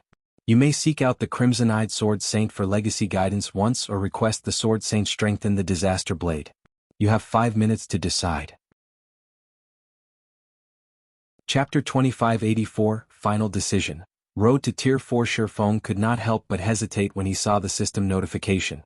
Both the legacy guidance and the Disaster Blade strengthening were incredibly rare opportunities. Not only would the legacy guidance help players unlock their mana body's full potential, but it would also help them reach beyond the 100% threshold. The knowledge a titled sword saint like Elvos had was especially valuable. With the Tier 6 gods in seclusion, a titled sword saint stood at the very apex of God's domain's powerhouses. Of course, the chance to strengthen the awarded weapon was just as precious. This opportunity involved imbuing one's mana in a weapon, granting the weapon a portion of their abilities. This wouldn't change any of the weapon's attributes, but the weapon's power and skill effects would receive a considerable boost. This could even grant the weapon hidden effects. If a titled sword saint imbued an epic weapon like the Disaster Blade with his mana, the weapon would be able to rival fragmented legendary weapons. Even the various superpowers experts would consider such a weapon godly. They'd essentially be able to use it for their entire careers in God's domain. The weapon's level limitation wouldn't be a concern either. It was possible to raise a level 100+ epic weapon or equipment piece's maximum level through certain means, although it would be more costly with a level 100+ epic weapon. However, if one could continue to use an epic weapon that rivaled fragmented legendary rank, the cost would be worthwhile. While Shurfeng hesitated, he heard the sound of another system notification. System, you have 1 minute remaining. If you fail to make a decision before the time limit has ended, both options will be considered abandoned. With so little time remaining, Shurfeng gritted his teeth and approached Elvos. Esteemed Sword Saint, I hope to obtain your legacy guidance, Shurfeng earnestly declared. Are you certain? You have already unlocked your mana body, and based on how you accomplished that feat, you must have received legacy guidance from another powerhouse. I doubt my guidance will be of any significant help to you. In contrast, strengthening the Disaster Blade will certainly increase your strength, Elvos calmly informed Shifeng. I am certain, my lord, Shifeng replied, nodding. While he had unlocked his mana body's full potential, 100% wasn't enough for his future goals. He'd only reach greater heights by surpassing that threshold. Every powerhouse trod a different path, and obtaining more legacy guidance would definitely help him break past the 100% threshold. Most importantly, opportunities to receive legacy guidance were incredibly rare. If he missed this chance, he might never find another. Even after learning from the Heavenly Blue Saint's legacy guidance, he had only unlocked his mana body's full potential after combining what he had learned with the God's Heart's effects. Naturally, crossing the 100% threshold was far more difficult than reaching it. If he had to do so on his own, it would take ages before he made a breakthrough. He might never actually succeed. He had an epic ranked mana body, and going beyond 100% at that rank would be much harder than it would be with lower ranks. If he did not have enough help, his chances of making a breakthrough were minuscule at best, even with the help of a God's Heart. Thus he had no choice. Strengthening the Disaster Blade would give him immediate access to a pseudo-fragmented legendary weapon and boost his combat power, but the Disaster Blade was a fragment of Solomon's sword. Once he found 5 sword fragments, he would have to combine them to reproduce Solomon's sword, which would render the strengthening useless. Moreover, Shifeng now had the fragmented legendary ranked Abyssal Blade. He no longer lagged behind others when it came to weapon standards. More importantly, Tier 3 wasn't the end for true experts, only a transition. Reaching Tier 4 was a far better option than obtaining another fragmented legendary item.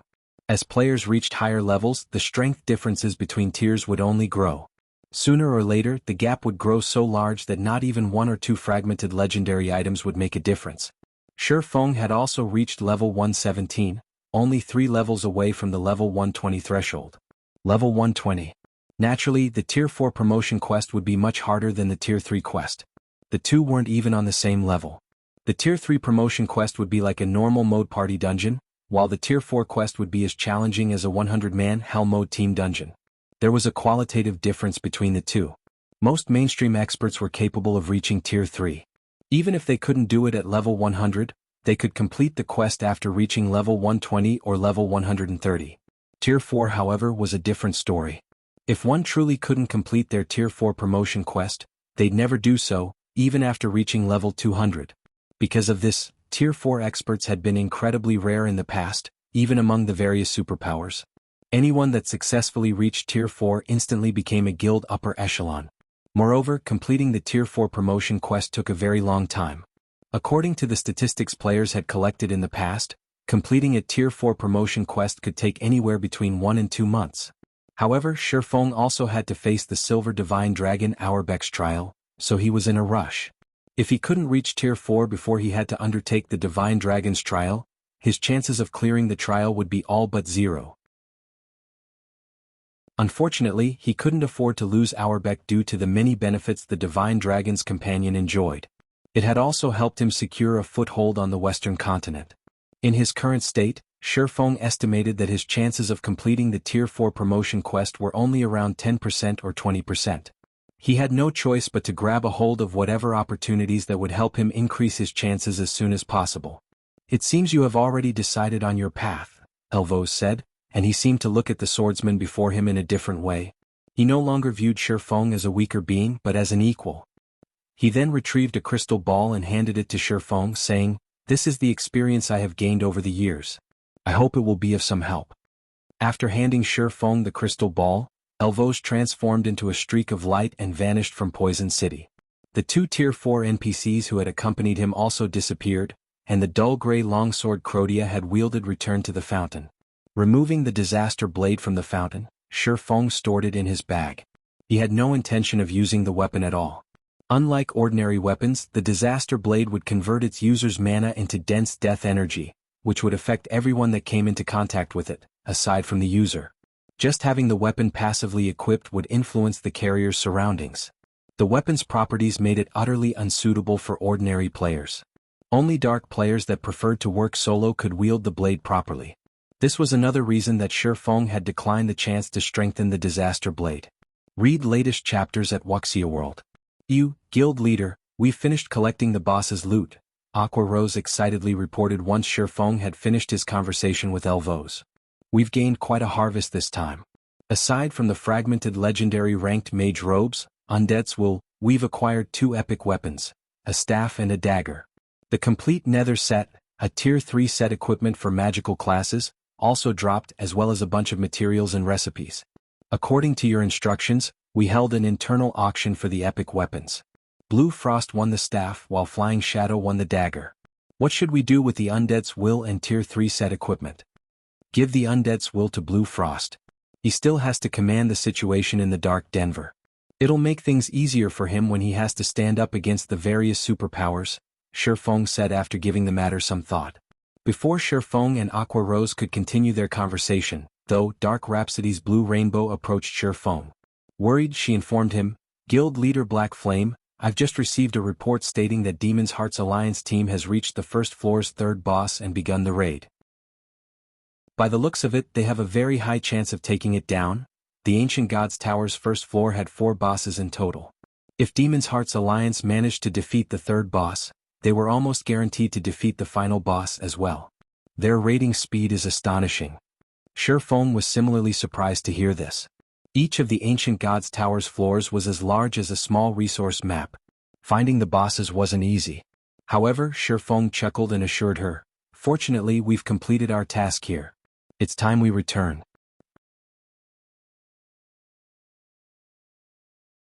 Chapter 2585. Small Problem Raid begins. Cold Spring Forest, Stone Forest City. After acquiring the Disaster Blade, Shifeng decided to leave Poison City immediately, using a return scroll to teleport back to Stone Forest City's Freedom Hotel. As he and his team appeared in the hotel lobby, they attracted a lot of attention from the hotel's guests. Although most of the team members had hidden their statistics and auras under black cloaks, some hadn't. As a result, a heavy pressure bore down on the players in the lobby when the team returned. It was even stronger than that of level 110 Great Lords, with some players radiating even more pressure than level 110 Grand Lords. Crap. Aren't these players' auras a little too strong? They feel even stronger than superpowers teams I've met before. Who are these people? Look, those NPCs are acting so respectfully before the swordsman in the lead. Could that be the grinding team Black Flame led out of the city earlier? You might be right. Usually those NPCs are even indifferent toward gold members. I suspect they'd only show respect to someone of Black Flame's standing. The players in the lobby fell into a heated discussion about Shifeng's team, and many independent players watched on in envy. Now that Zero Wing controlled the Dark World's teleportation gate, Stone Forest City was officially a sacred leveling ground for regular players. Countless players from various kingdoms and empires swarmed toward the city. Just entering the city had become a problem, not to mention renting a room in the Freedom Hotel. Zero Wing's members, however, did not have these problems. They didn't have to stand in line to enter the city or fight for a room in the Freedom Hotel. Their guild had already reserved rooms for its members. Moreover, Zero Wing's normal members received a 40% discount if paid for their rooms with GCPs, while core members received a 50% discount. These were the reasons that more players constantly sought to join the guild. And to ensure that the guild could continue its normal operations while providing the same benefits, Zero Wing had further increased the recruitment requirements. Countless players regretted not joining sooner. Meanwhile, it wasn't long after Shifeng's team had returned that the various powers within the city heard about it. Black Flame's finally back?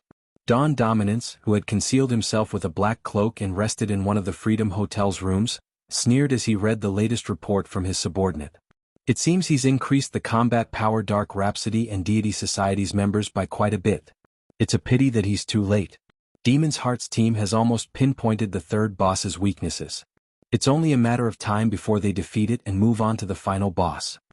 Guild leader Flaming Light has reported that those people are now in Cold Spring Forest. Should we leave? A level 109 Tier 3 Elementalist asked from beside Dawn Dominance. Good. Yes, we'll head over immediately. I want to see just what kind of powerful individuals Flaming Light has invited to declare that he can help world domination take control of the Dark World, Dawn Dominance said, nodding. Following which, Dawn Dominance left Stone Forest City with his subordinates, making his way to Cold Spring Forest's outer region. At the same time, The various superpowers operating secretly in Stone Forest City only snickered at Shifeng's return. So what if Zero Wing controlled the Dark World's teleportation gate? In the end, the Dark World's players would still reach the main continent in droves, and now that Zero Wing was their enemy, the guild would suffer once they arrived. Nowhere would be safe for Zero Wing's members outside of Cold Spring Forest. Upon his return, Shifeng instructed the NPC manager to arrange an advanced lounge for the team to rest. Guild leader Black Flame, Demon's Heart has already begun to raid the third boss, yet you want to rest here? Blue Rainbow anxiously complained. Although they were fatigued from their trip to Poison City, players would recover a significant fraction of their stamina and concentration when they leveled up. After that final boss, they had all leveled twice, so the team was in relatively good condition. They were more than capable of starting their raid in the Ancient God's Tower. Yet, Shifeng had told them to rest for now, almost as if he were afraid that Demon's Heart didn't have a strong enough lead. No.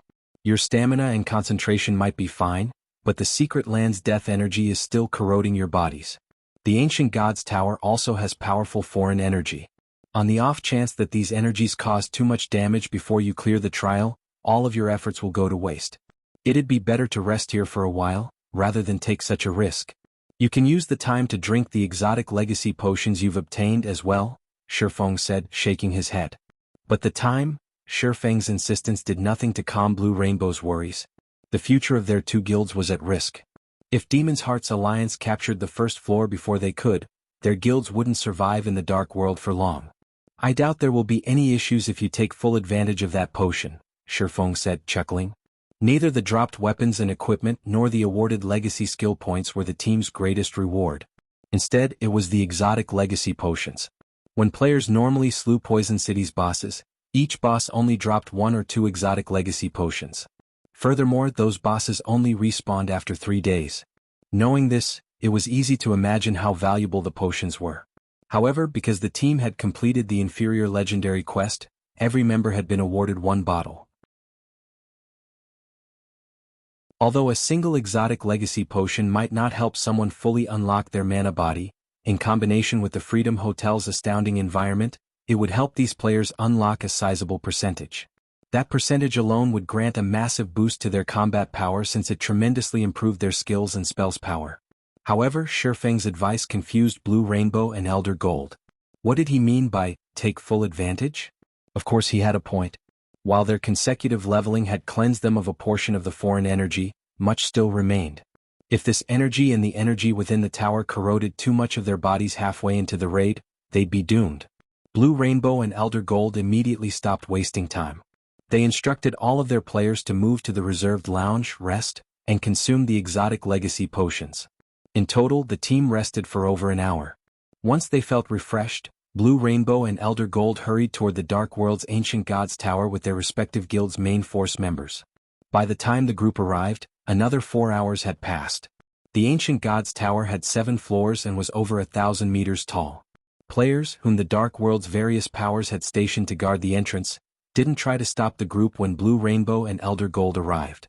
They simply stepped aside and let the force enter the tower, notifying the team within of their arrival. Meanwhile, a 6-meter-tall, level 113 Mythic ranked or lay lifeless before Demon's Heart's team within an ancient city on the Ancient God's Tower's first floor. Elder Heart, our scouts have located the 4th ancient city, a level 110 Tier 3 Dark Ranger reported, approaching Furious Heart. In addition, our brothers at the entrance have informed me that Dark Rhapsody and Deity Society's members have entered the tower. They've finally decided to show up? The report surprised Furious Heart. How many people did they send? Are Zero Wing's members with them? Their team had already defeated the first floor's 3rd boss and located the final boss. He found it surprising that the two guilds would bother to show up now. They must have brought powerful support with them and were confident of surpassing the Alliance team's progress. Just a little over 200. We didn't see any of Zero Wing's members or the Outside Worlds players among their team, the Dark Ranger reported. Just a little over 200? Have those guilds lost their minds? For a moment, Furious Heart wondered if he had misheard the Tier 3 Dark Ranger.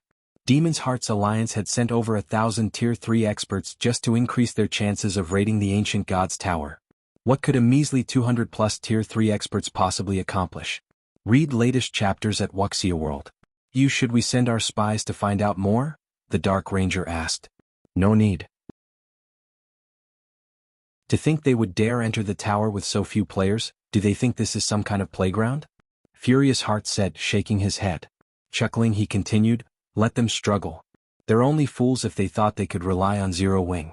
Once we finish our raid, we'll make them regret their decision. With that, Furious Heart commanded his team to head toward the final boss. He completely disregarded the matter involving Dark Rhapsody and Deity Society. In the meantime, Dark Rhapsody and Deity Society's main force members stopped before the doors to the Ancient Gods Tower's first floor. Alright, let's start the raid. Blue Rainbow exclaimed, glancing over the team.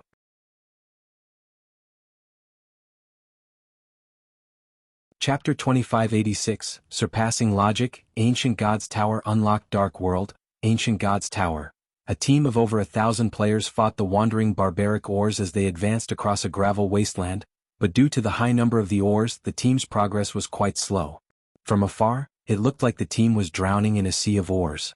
Aside from the area the players occupied, the barbaric ores covered every inch of the wasteland. Barbaric or humanoid creature High Lord, level 112 HP 57, 00000/57, 0000000, barbaric or warrior, humanoid creature Great Lord, level 113 HP 140, 00000/140, 0000000, barbaric or captain, humanoid creature, Grand Lord, level 114 HP 500, 00000/500, 0000000, Elder Heart. Too many monsters are swarming out of the ancient city. If we get any closer, I'm afraid we'll alert the ore guards on the city walls. One of the level 110 tier 3 shield warriors on the front lines called back.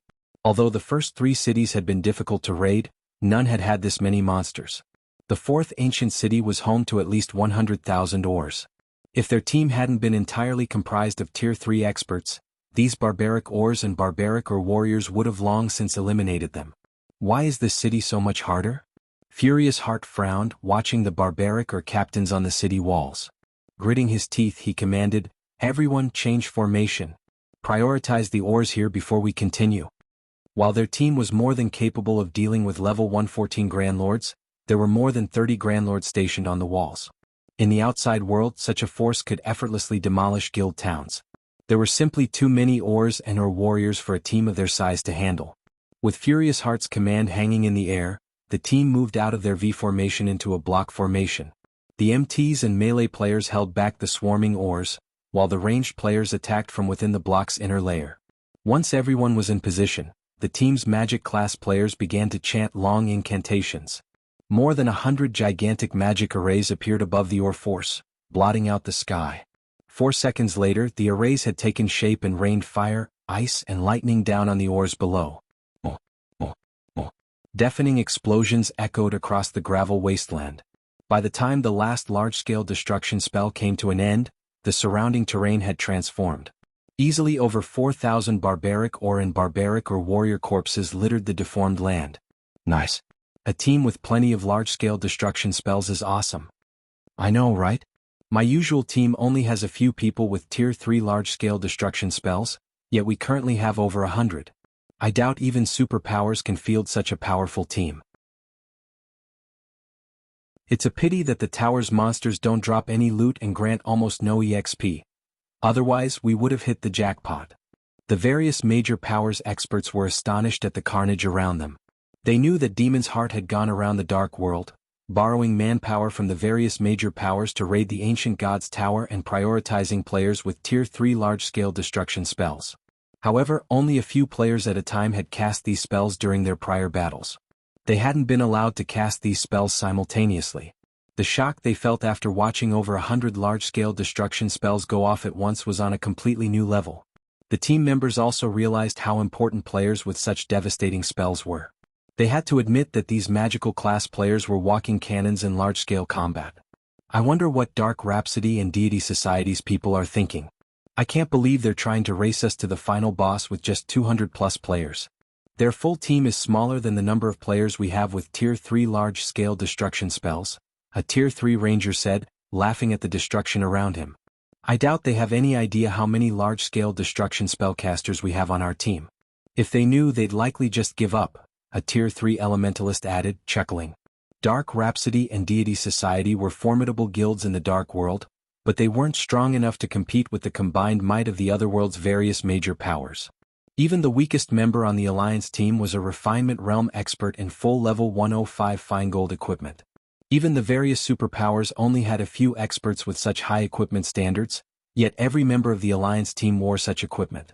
How, exactly, did Dark Rhapsody and Deity Society plan to compete with them? Enough chit-chat. We need to eliminate these barbaric ores quickly. If we take our time and they respawn during the boss fight, we'll be in trouble. Furious Heart shouted, chuckling. He hadn't been worried about the two guilds' attempt to raid the Ancient Gods' Tower since the very beginning. Not even Zero Wing could help them now. Not only did the Alliance team consist of peak combatants from the Dark World's various major powers, but it also had support from the main continent's various superpowers. Finally, after over a dozen hours of fighting, Furious Heart and his team had obliterated the barbaric or army on the gravel wasteland and in the ancient city. Now, only the final boss and a few guards remained. Barbaric or king, humanoid creature, archaic species, mythic, level 114 HP 3,500,000, 000/3 000 barbaric or guard, humanoid creature, specialized Grand Lord, level 114 HP 600, 000/600 000. When they saw the barbaric or king and 8 barbaric or guards in the ancient tower within the city's heart, Furious Heart and his companions gasped. An ordinary mythic boss was already a major challenge due to their incredibly high basic attributes and combat standards. However, a mythic-ranked archaic species was even more powerful in both regards. Meanwhile, the system would enhance one aspect of specialized monsters. In other words, they could transcend tiers in a specific way. Hence, specialized Grand Lord's combat power could sometimes rival that of ordinary mythic monsters. Now their team had to face 8 pseudo-mythic monsters and including the boss, a total of 9 tier 4 opponents. This force could even destroy guild cities. Elder Heart, the guards and the boss are too close to each other. If we attack one, all 9 will respond, a level 110 tier 3 assassin from World Domination warned, frowning. Then we have no choice but to fight them all at the same time. Once we begin, lure the 8 monster guards aside and kill them first. We'll focus on the boss afterward, Furious Heart decided after giving the matter some thought. His teammates nodded when they heard his plan. While quite a few mobs surrounded the boss, they had over 1,000 players and could easily afford to split up their combat power to distract the boss, while the rest finished off the guards who had significantly less HP. Once the plan had been agreed upon, everyone got to work. Read latest chapters at Wuxia World. Just as the team's MTs were about to split up and lure the boss and its 8 guards, however, they all heard the sound of a series of system notifications. Ancient Gods Tower Region System Announcement. A team has successfully completed the trial of the Ancient Gods Tower's first floor. The teleportation arrays on the first floor have now been unlocked. Ancient Gods Tower Region System Announcement. A team has successfully completed the trial of the Ancient Gods Tower's first floor.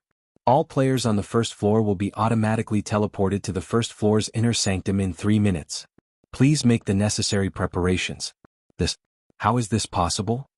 After hearing the system announcements, the central tower went quiet.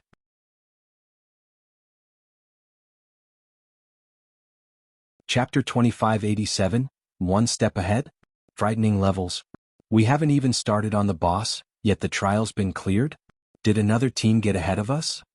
Did some power send a team into the tower in secret before we got here? Impossible. No one can field a team powerful enough to clear the tower without anyone noticing. No one on the Alliance team could believe their ears when they heard the system announcement. At the same time, they all wondered which team had just conquered the Ancient Gods Tower's first floor. But even after racking their brains for a long moment, they couldn't think of anyone who could pull it off. They had first-hand experience with the first floor trial, so they knew just how challenging it was. Not only would a team need at least 1,000 Tier 3 Refinement Realm experts, but they'd also have to be fully armed with top-tier equipment. Their Alliance team had even been forced to borrow their top-tier weapons and equipment from the main continent's various superpowers. Procuring enough of these items was simply impossible for the Dark World's various major powers. Could it be Dark Rhapsody and Deity Society's team, Elder Heart? The level 110 Tier 3 assassin from World Domination wondered. Impossible. Furious Heart's reply was instinctive. They only entered the tower less than half a day ago. With just 200 plus players, they won't even be able to handle the outer area's monsters, much less the monsters within the 4 ancient cities. I guess you're right. Even with top-tier equipment, they'd need a lot of time to figure out the boss's patterns and weaknesses. They'll be lucky to raid the first boss so quickly, not to mention all 4, the assassin said. He silently scolded himself for being stupid enough to think Dark Rhapsody and Deity Society could be responsible for capturing the first floor. Since they couldn't do it, who just did? Everyone in the Dark World knew that Dark Rhapsody, Deity Society, and World Domination were the 3 strongest guilds in their other world, and no other guild could compare. Hence, he found it hard to imagine that some hidden power, capable of accomplishing such a feat, existed. I don't know who foiled our plans, but it's fine as long as it wasn't Dark Rhapsody or Deity Society, Furious Heart commented after taking a moment to calm his rage. We'll figure out who they are when the system teleports us to the inner sanctum. The appearance of a third faction certainly surprised Furious Heart, but it wasn't something to make a fuss over. Plenty of major corporations had invested in God's domain, and there were bound to be some who secretly developed their powers, waiting for an opportunity to shine. That was, after all, Demon's Heart's situation. This wasn't the worst possible outcome. With how much influence Demon's Heart and the various superpowers possessed, they weren't afraid that this third faction wouldn't cooperate. Rather, allying with them would be the wisest move this faction could make. The other powers members nodded in agreement. Their team represented the majority of the Dark World's major powers. Refusing to cooperate would be tantamount to suicide. The Ancient Gods Tower wasn't the only way out of the Dark World, and players could contest for its ruling rights once a month. The easiest way to determine the tower's new owner once that month was up was to host a battle between players, not a simple contest of who could raid the tower the fastest. Shortly after Furious Heart fell silent, a teleportation array appeared under everyone's feet, sending all of them to the tower's inner sanctum. Ancient Gods Tower, first floor's central hall. A flash of white light filled the central hall's plaza as all players on the first floor teleported in. The first floor's central hall was roughly the size of 3 sports stadiums. Aside from the stone golems that maintained security, the hall contained a large number of hotels, restaurants, and shops. This place could easily accommodate 100,000 players. Quick! Find those people. Furious Heart commanded as soon as he arrived. Although getting a clear view of the plaza with a glance was possible, they couldn't do anything to stop the third faction's members from fleeing. Players weren't allowed to fight within the Ancient Gods Tower's inner sanctum, and players could freely use return scrolls in this area. However, the Alliance team members were stunned by what they found in their search for the mysterious third faction. Aside from Dark Rhapsody and Deity Society's 200-plus members and themselves, the plaza was empty. Where are they? Furious Heart also looked around, confused. Have they already escaped? No. Impossible. Everyone teleported at the same time. Even if they used return scrolls the moment they arrived, we should have still seen them. While Furious Heart and his team frantically searched for this third faction, 2 figures approached them. However, Furious Heart and the others instinctively ignored them. The 2 figures were none other than Dark Rhapsody's Blue Rainbow and Deity Society's Elder Gold. Long time no see, Elder Heart. Blue Rainbow greeted Furious Heart as she walked up to him. Long time no see? If I recall, we met only a few days ago, Furious Heart rudely responded. He had visited the 2 guilds personally to persuade them to join with Demon's Heart. Blue Rainbow had received him when he visited Dark Rhapsody, but both guilds had foolishly and definitively refused Demon's Heart's goodwill, siding with Zero Wing instead. Furious Heart didn't doubt that these 2 were here to ridicule the Alliance team for failing to capture the Ancient Gods Tower's first floor. Is such behavior necessary, Elder Heart? I am only here to pass on a message from Guild Leader Black Flame, Blue Rainbow said, unfazed by man's attitude. Relay a message? I hadn't realized that Dark Rhapsody's honorary elder had become Zero Wing's errand girl. The world really has changed, Furious Heart said, sneering. That's right, the world has changed. Some people just refuse to acknowledge it, Blue Rainbow responded, not angered in the least by Furious Heart's provocation. Chuckling, she continued, Guild Leader Black Flame's message is simple. Develop yourselves quietly and don't cause unnecessary trouble. If you refuse, there will be consequences. Consequences? With just Zero Wing's strength? Demon's Heart's foundation and strength are leagues beyond what Zero Wing can imagine. Furious Heart growled disdainfully. While I admit that we failed to secure the first floor's first clear, can't the same be said of you? The same of us? The question surprised Blue Rainbow. After a moment, she simply shook her head before turning and leaving without another word. Elder Gold, who had stood beside her, just chuckled before he walked off. "What are you laughing about?" Furious Heart bellowed after the older man. Read latest chapters at Wuxia World. He didn't receive a reply, however, and in the next moment, Dark Rhapsody and Deity Society's members pulled return scrolls from their bag as they prepared to leave the ancient god's tower. Just as Furious Heart was about to say something else, he heard a voice. "Something's not right, Elder Heart. Look at their levels." The assassin from World Domination exclaimed. Everyone from the Alliance team turned to examine the other players' levels, and what they saw left them utterly flabbergasted. Level 115. How is that possible?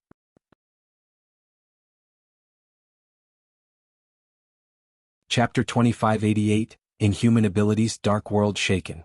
Furious Heart was dumbfounded at the levels of Blue Rainbow and the others. Even the peak experts of God's domain had only reached level 110 and were still a far cry from level 111. Nevertheless, the majority of Dark Rhapsody's and Deity Society's members present here were at level 115 already, with even the lowest leveled player among them at level 114. How are their levels so high? What did Zero Wing do? Furious Heart's eyes were wide with astonishment as he gaped at Blue Rainbow and Elder Gold. Furious Heart had personally met Blue Rainbow and Elder Gold just a few days ago. Back then both of them were only at level 109. Now, in less than a week, they had actually leveled up 6 times and reached level 115. The only explanation Furious Heart could think of for this situation was the expedition Dark Rhapsody's and Deity Society's main force members had gone on with Zero Wing. However, no matter how he cudgeled his brains, he simply couldn't figure out how Zero Wing could fast-track the two guilds' main force members leveling that much.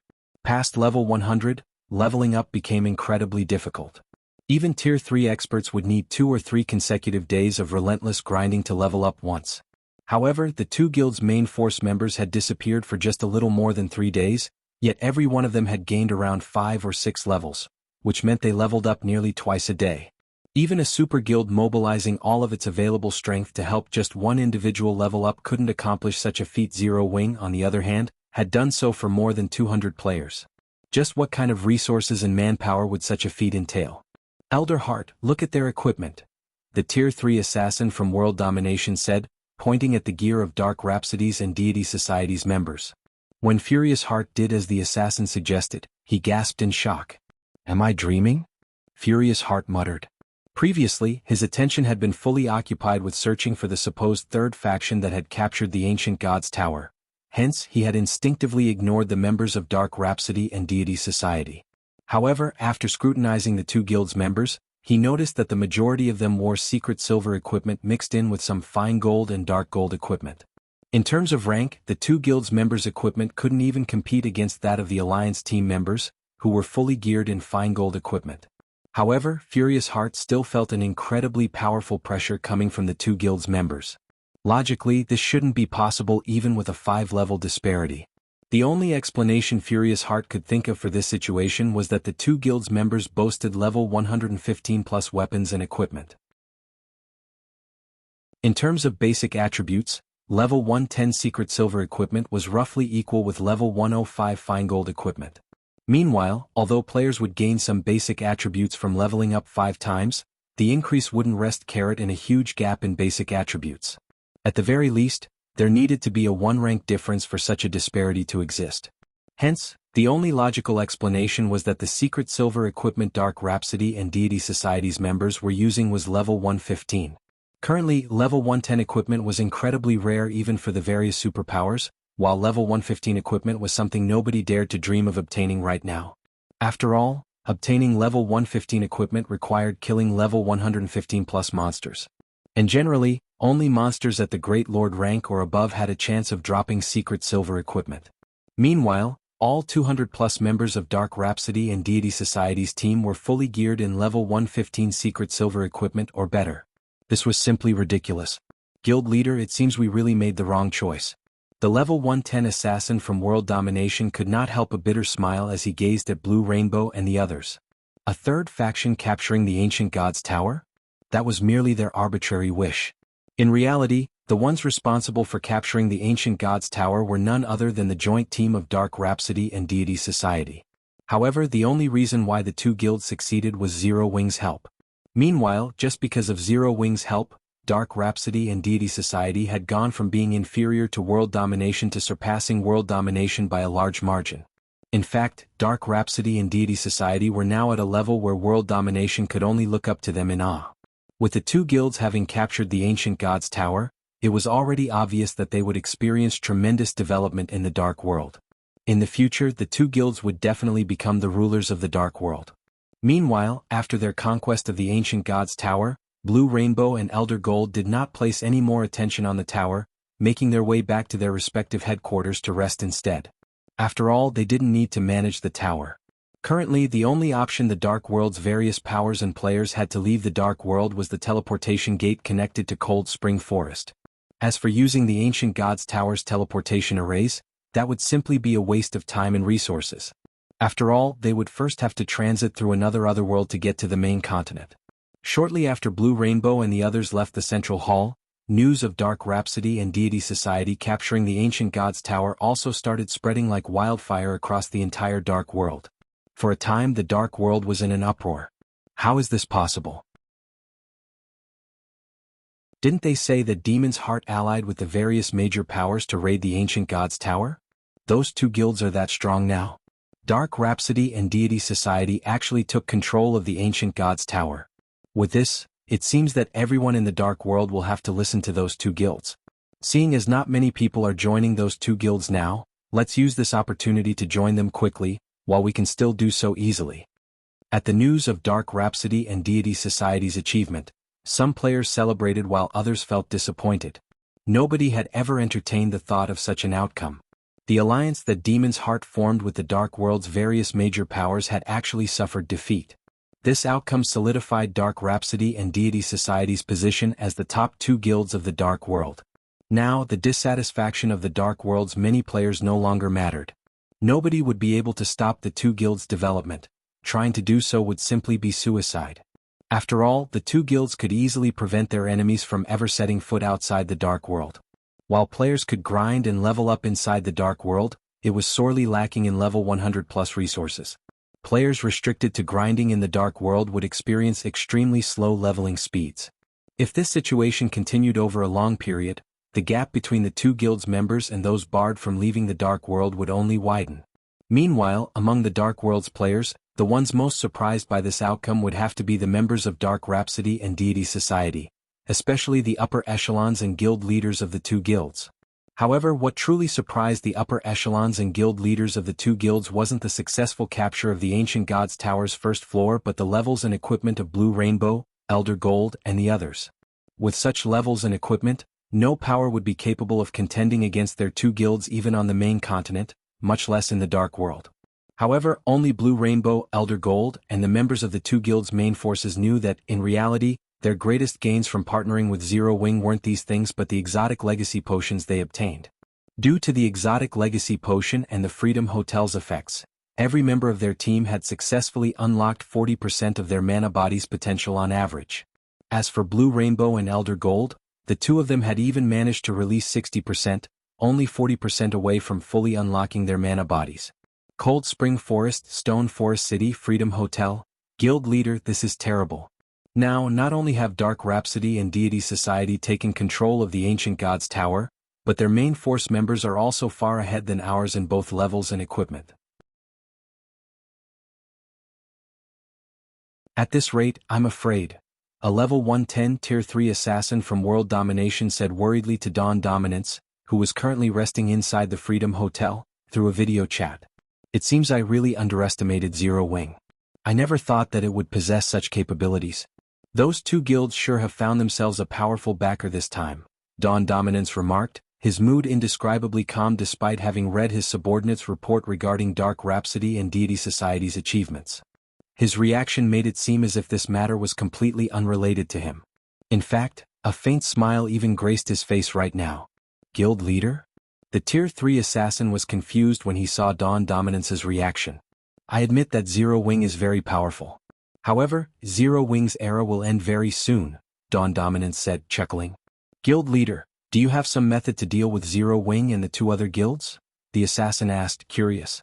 Zero Wing, Dark Rhapsody, and Deity Society currently controlled all the exits from the Dark World.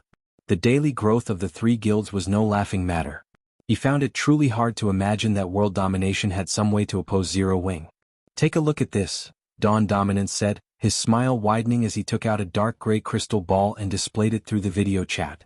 As soon as Dawn Dominance took out the crystal ball, the space around it started darkening, the corrupted space giving off an indescribably strange feeling.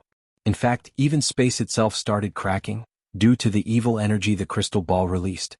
What dense energy!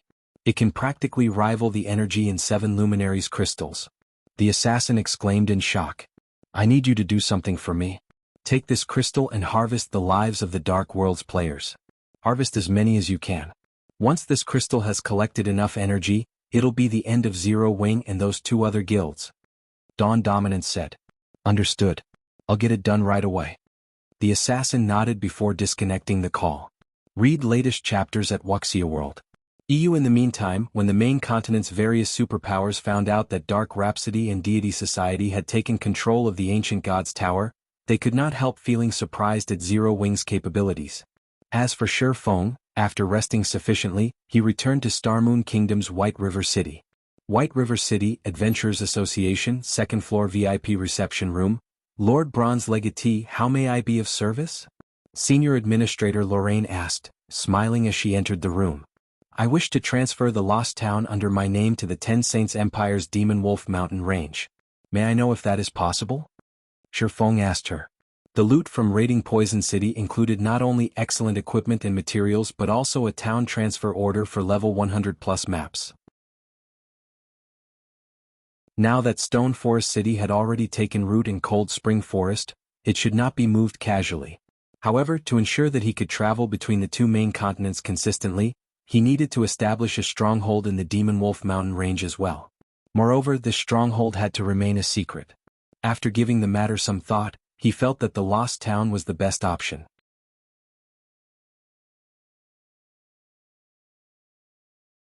Chapter 2589, Medium Teleportation Point. The Lost Town served as Zero Wing's secret stronghold for nurturing talents. Even now, very few guild members knew of its existence. Generally, only core members with great potential had the qualifications to set foot into the town. Moreover, these core experts needed to undergo multiple inspections before receiving the approval to enter the Lost Town. After all, the Extraordinary Tower's function was simply crucial. Now that Shi Feng wished to establish a stable teleportation point inside the Demon Wolf Mountain Range, the Lost Town was his best option. Firstly, the teleportation point linking the 2 main continents could not be disclosed to too many people. Hence, the stronghold established in the Demon Wolf Mountain Range should have as few players operating within it as possible. Secondly, the size of the stronghold should not be too large, to limit the manpower and resources required for its upkeep. Otherwise, concealing it would be very difficult. Other powers keeping an eye on Zero Wing would definitely grow suspicious if a significant portion of the guild's funds was disappearing for no good reason. The Lost Town fulfilled both conditions perfectly. Of course, the act of transferring a guild town to a level 100+ neutral map was also incredibly insane. After all, the dangers lurking in level 100+ neutral maps were no laughing matter. If the guild town in question lacked sufficient defenses, it might not survive the first monster tide that assaulted it. However, with Zero Wing's current strength, so long as Shi Feng did not move the Lost Town too deep into the Demon Wolf Mountain Range, defending it from the periodic monster tides was still feasible. Lord Bronze Legatee, transferring your town to the Demon Wolf Mountain Range is very dangerous. Once your town is transferred there, it will no longer be protected by any kingdom or empire. Are you sure you wish to go through with the transfer? Lorraine asked. I'm sure, Shi Feng replied with a nod. Very well. Please specify your exact transfer location, Lorraine said as she took out a map of the Demon Wolf Mountain Range. Let's move it here, Shi Feng said as he pointed at a gravel hill in the Demon Wolf Mountain Range's inner area. In the past, the Demon Wolf Mountain Range had been incredibly famous in God's domain for having 2 teleportation points connected to the western continent. However, unlike the first teleportation point Shi Feng secured, which was the magic gate hidden beneath the frozen lake, the second teleportation point was a medium teleportation point with special circumstances. The medium teleportation point was inside a demon wolf den. Players that wished to activate the teleportation array there had to clear out the monsters within the den first. However, the monsters inside this den would respawn periodically. Moreover, they would grow stronger with each respawn.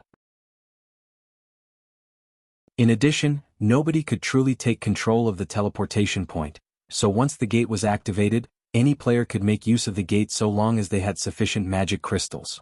Due to this reason, the various superpowers had desperately fought to monopolize this teleportation point. The fires of war had never once ceased after the teleportation gate's discovery. Even after a decade had passed in God's domain, the situation surrounding the teleportation point remained extremely volatile. Currently, Shifeng was urgently trying to secure more teleportation points linking the two main continents. However, he would need to invest a lot of time if he wished to activate and secure the other teleportation points he knew of, as activating those teleportation points involved a series of quests. Either that or the teleportation points were small ones that could send only a handful of players with each use. Hence, the medium teleportation point located in the Demon Wolf Mountain range was his only option. Moreover, the Demon Wolf Mountain range's medium teleportation point was in a level 120+ area, which was still a blind spot for current superpowers. He could use this opportunity to thoroughly stabilize his rule over the area. Thus, going for this teleportation point wasn't a particularly bad choice. Location verified. Please produce your town transfer order. In addition, you have to pay a transfer fee of 80,000 gold, Lorraine said. Once you complete the payment, we will transfer your town to the desired location as soon as possible. 80,000? Shifeng was astonished at this price. Although transferring guild towns and cities to level 100+ neutral maps generally cost a lot of money, the transfer fees were scaled based on the target's rank.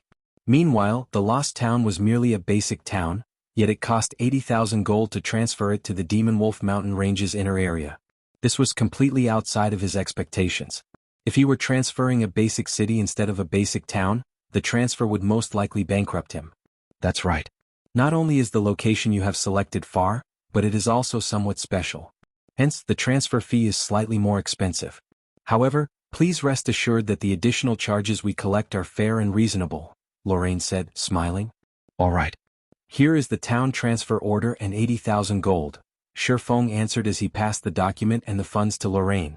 He inwardly celebrated the fact that Stone Forest City had been raking in the profits recently. Despite the substantial increase in Zero Wing's daily expenditure due to the number of guild experts increasing to 220,000, the guild still managed to save up a liquid fund of 170,000 gold. Otherwise, he really wouldn't have been able to afford the transfer fee this time. Payment received. The transfer will be done in 30 minutes. You have 1 day to complete the handover procedures. Our security personnel will leave the site after 1 day, so please complete the handover procedures as soon as possible, Lorraine reminded after receiving payment. At the same time as Lorraine finished speaking, the Lost Town in the distant Boneless Land suddenly disappeared. Now, only a bunch of confused Zero Wing members remained in the barren wasteland. And in no time at all, Shifeng received a call request from Aqua Rose. Guild leader Big Trouble? The Lost Town disappeared. Aqua Rose reported anxiously.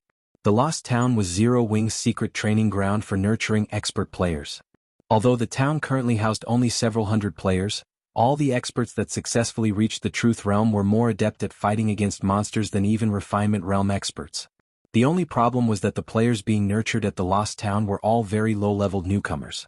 The majority of them hadn't even reached level 100 yet, much less tier 3. Nevertheless, so long as these players caught up in levels and tiers, they would become mainstays of Zero Wing.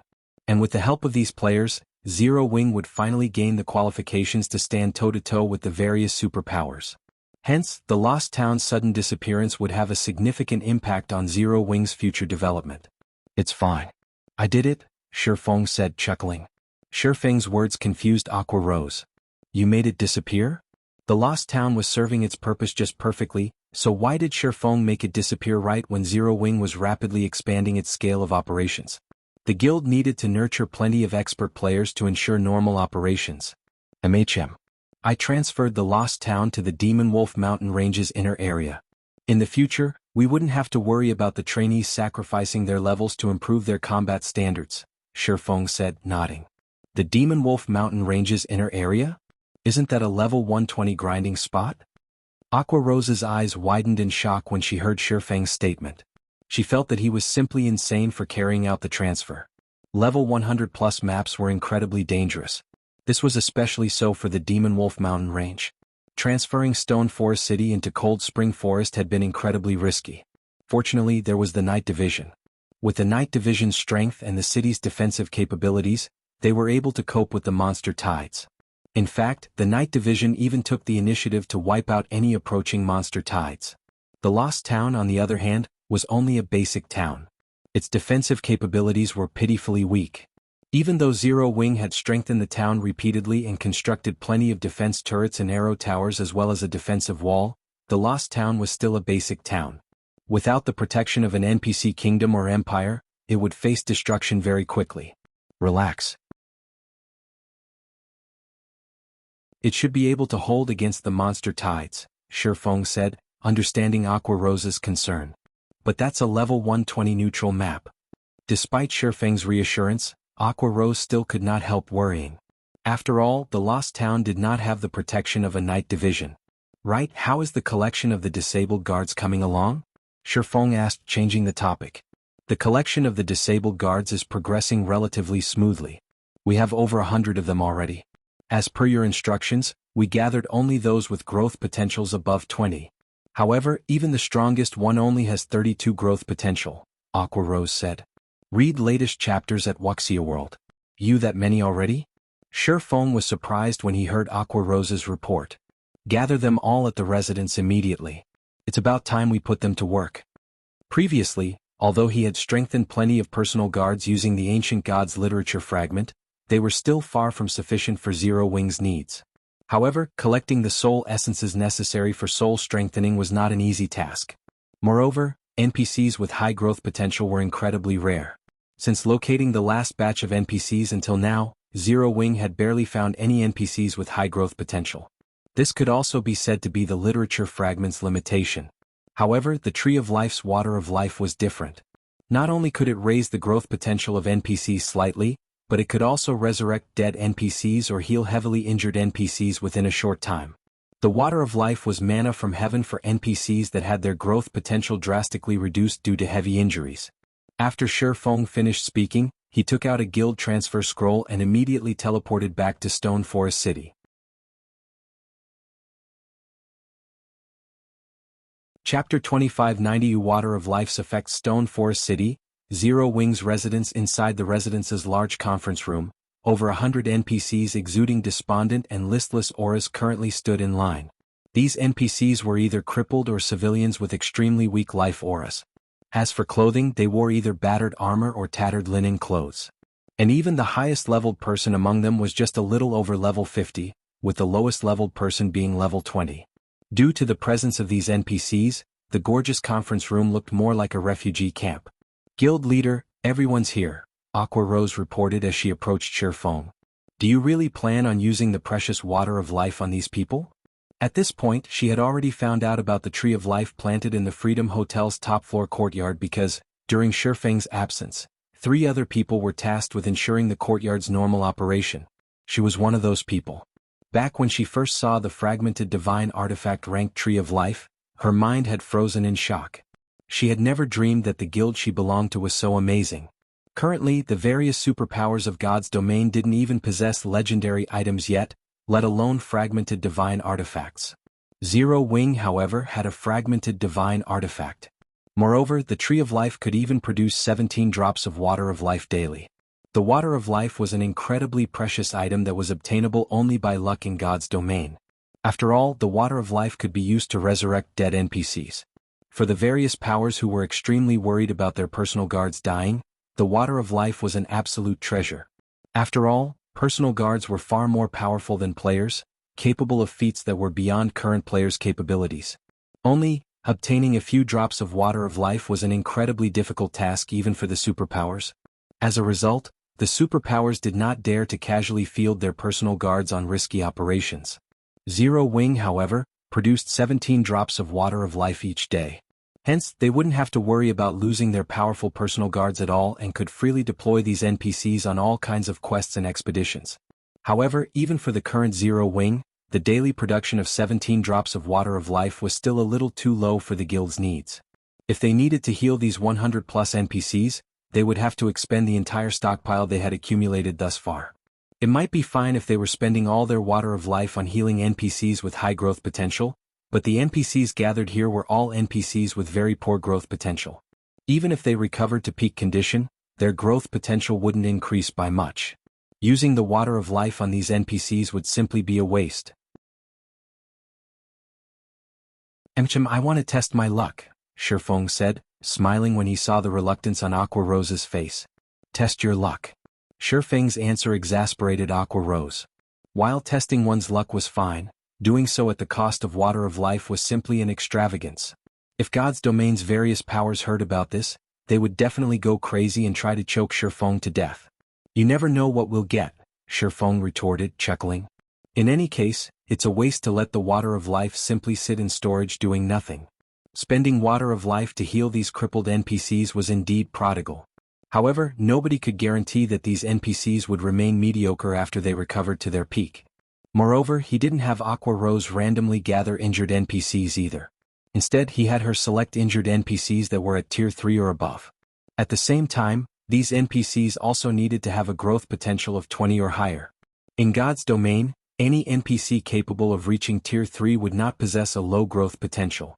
Meanwhile, the 20-point mark for growth potential was a major turning point for tier 3 NPCs. In the past, the various superpowers had experimented with using water of life on crippled tier 3 NPCs. The result they obtained was that all crippled tier 3 NPCs with a growth potential lower than 20 had failed to reach a secret silver guard rank even after recovering from their injuries. Of course, this did not mean that all crippled tier 3 NPCs with a growth potential of 20 or higher would reach the secret silver guard standard once they recovered. The chances of success were just much greater. Fortunately, aside from Zero Wing, no other power was currently searching for such NPCs. As a result, Zero Wing managed to locate quite a number of these NPCs. And with the growth potentials of the gathered NPCs, the odds of there being excellent NPC guards among them were quite high. In fact, so long as 2 or 3 fine gold guards emerged among these 100-plus NPCs, Zero Wing would have hit the jackpot. After all, NPCs capable of reaching the Dark Gold Guard standard were incredibly rare in God's domain. Although Shifeng had known about quite a few Dark Gold Guards during his previous life, he didn't know where to find them, as the superpowers had kept a tight lid on all information about those NPCs. He had only known about Kite's whereabouts and circumstances because Kite had originated from Starmoon Kingdom, and his owner was a merchant player with loose lips. Following which, Shifeng provided 1 drop of water of life to every NPC present, his actions giving Aqua Rose a heartache. Every drop of water of life was equivalent to the life of an NPC with high growth potential. The water of life could also drastically increase the leveling speed of their guild members.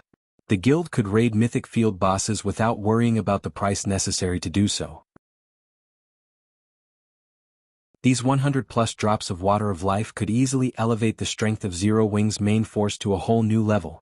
Upon receiving the water of life from Shifeng, the despondent NPCs immediately brightened up as if they had just seen the light of hope. Once all the NPCs gathered had received their share of water of life, they took one last look at Shifeng before consuming the water of life without hesitation. A dense life aura immediately filled the room. It was so dense that the cells in Aqua Rose's body felt invigorated, her mind gaining greater clarity. After this phenomenon continued for 3 seconds, a powerful aura swept the entire room as if a dragon had awoken from its slumber. Aqua Rose could not help stumbling a few steps back. How is this possible? Aqua Rose's eyes filled with shock as she gazed at the NPCs, who still looked like a throng of beggars, standing in front of her. At this moment, however, the feeling she got from the NPCs was nothing like the aura of a beggar at all. Instead, they felt like battle-hardened warriors that had fought on innumerable battlefields. Even though they were still wearing battered armor and tattered linen clothes, their tempered auras and overflowing mana deterred ordinary people from approaching them casually. It seems we really hit the jackpot this time. Shifeng also grew a little excited when he sensed the aura of the NPCs before him. Originally, he thought that he would be lucky to get even 2 or 3 fine gold guards out of these 100-plus NPCs. However, it would seem that he was sorely mistaken. The strength of the combined aura these 100-plus NPCs were currently releasing could already rival that of a 100-man team of Tier 3 knights, despite these NPCs being geared in extremely shabby weapons and equipment. If they were fully equipped with epic weapons and equipment, their combined aura would definitely be much stronger than that of a 100-man team of Tier 3 knights. Following which, Shifeng and Aqua Rose started inspecting the updated statistics of these NPCs to get a better idea of these NPC standards. Read latest chapters at Wuxia World. Once they completed their inspection, Aqua Rose was stunned. Of the 100 plus NPCs gathered, even the weakest one was at the Mysterious Iron Guard standard. These Mysterious Iron Guards numbered only 47, but every one of them possessed very high growth potential for Mysterious Iron Guards. With the help of the Ancient Gods literature fragment, Shifeng had an excellent chance of elevating them to the Secret Silver Guard standard.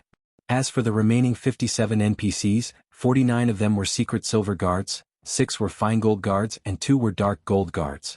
This outcome was simply ridiculous.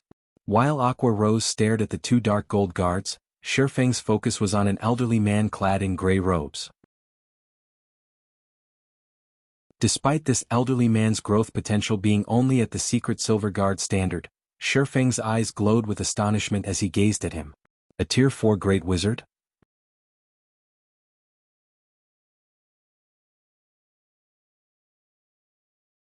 Chapter 2591 Zero Wing's new residence. Shifeng could not believe his eyes as he gazed at the elderly man in gray before him. Tier 4.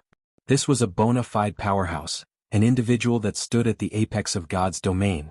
Noticing Shifeng's shock, Aqua Rose's attention drifted to the Tier 4 Great Wizard.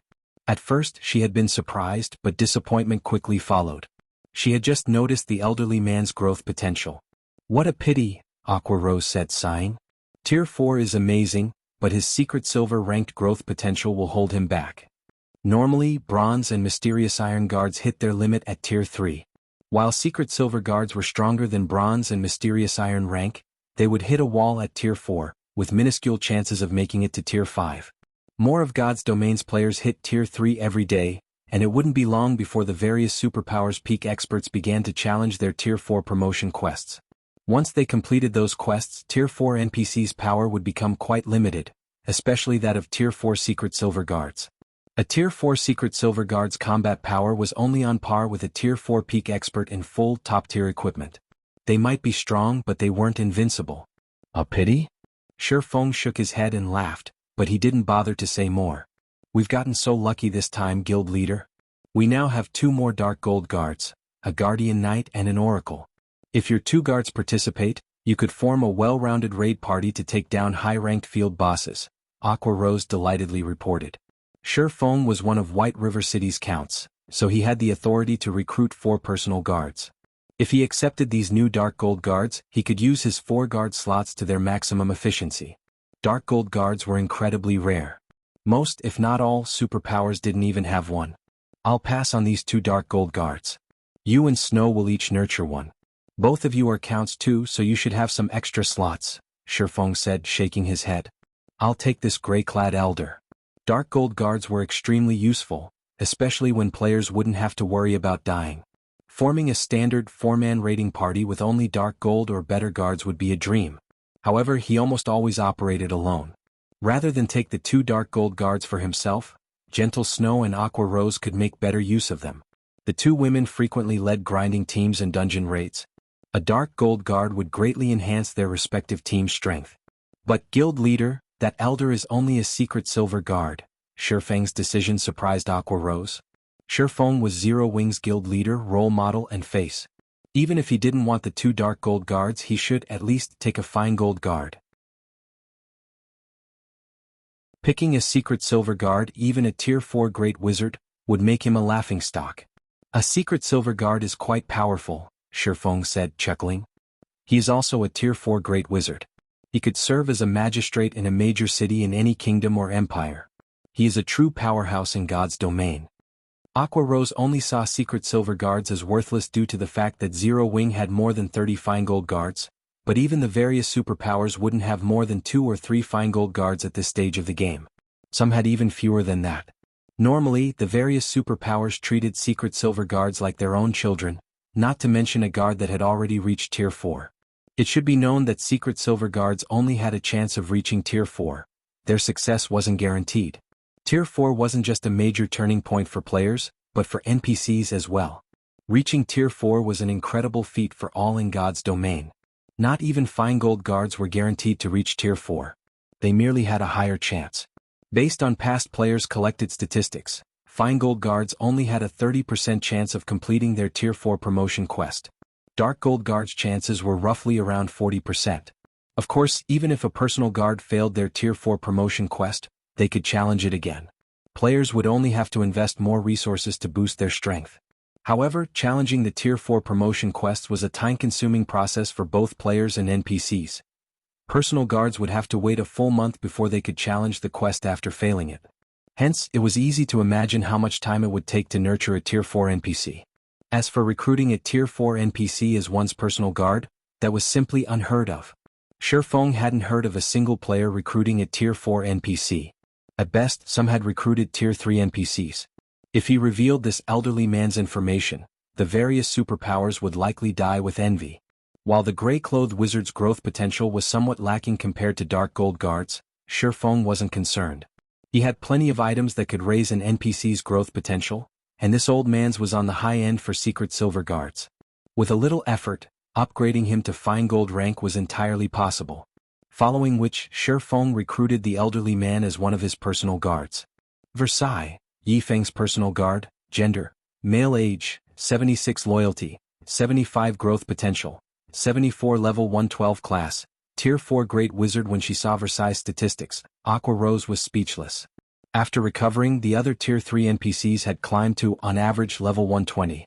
The Dark Gold ranked Guardian Knight she had recruited was even level 121, yet Versailles was only 112?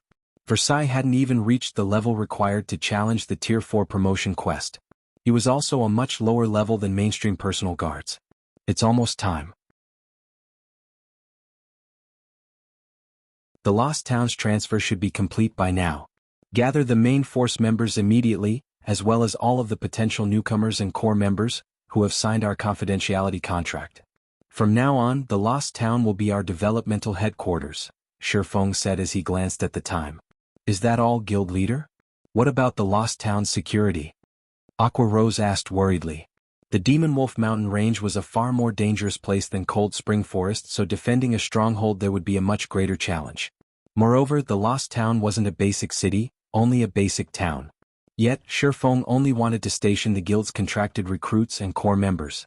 Even with the guild's main force, the town would only have around 5,000 players. It was far more than what they had stationed in the Lost Town before this, but the town had only occupied a pre-level 100 neutral map. The small number of high-level NPCs and players had been more than enough to deal with the occasional monster tide. However, they wouldn't have a level advantage in the Demon Wolf Mountain Range. Normally, security might have been a problem with so few members, but we have time now, Shifeng consoled his companion as he gestured to Versailles. With him there, we won't have to worry about security. But he's only level 112 and a Secret Silver Guard, Aqua Rose argued. Relax. He'll be more than enough, Shifeng said, not bothering to explain. Definitively, he continued, just relay the message. All right then. I'll go notify them, Aqua Rose despondently agreed, leaving to notify the guild members Shifeng had requested. Since he was so confident, insisting would be inappropriate. Before half an hour had passed, all of Zero Wing's contracted recruits and core members used the guild transfer scroll Shifeng had provided and arrived in the Lost Town, which had transformed into a wintry wonderland. Chapter 2592, Natural Training Ground. As Zero Wing's members teleported to the Lost Town's residence, the residence's plaza quickly became crowded. What is this place? Why do I feel like a foreign energy is trying to invade my body? My senses feel so dull and I'm suddenly starving. Didn't the higher-ups say they were bringing us to a sacred training and leveling ground? What's going on here? My friends were still jealous that I got chosen to join the guild's special training, and they didn't, but why does this place feel lesser than Stone Forest City? Upon their arrival to the Lost Town, Zero Wing's new recruits and core members, all of whom had high potential, were curious about the situation, falling into heated discussions. The recruits were especially confused. They knew nothing about the Lost Town, and now they had been thrown into such a harsh environment.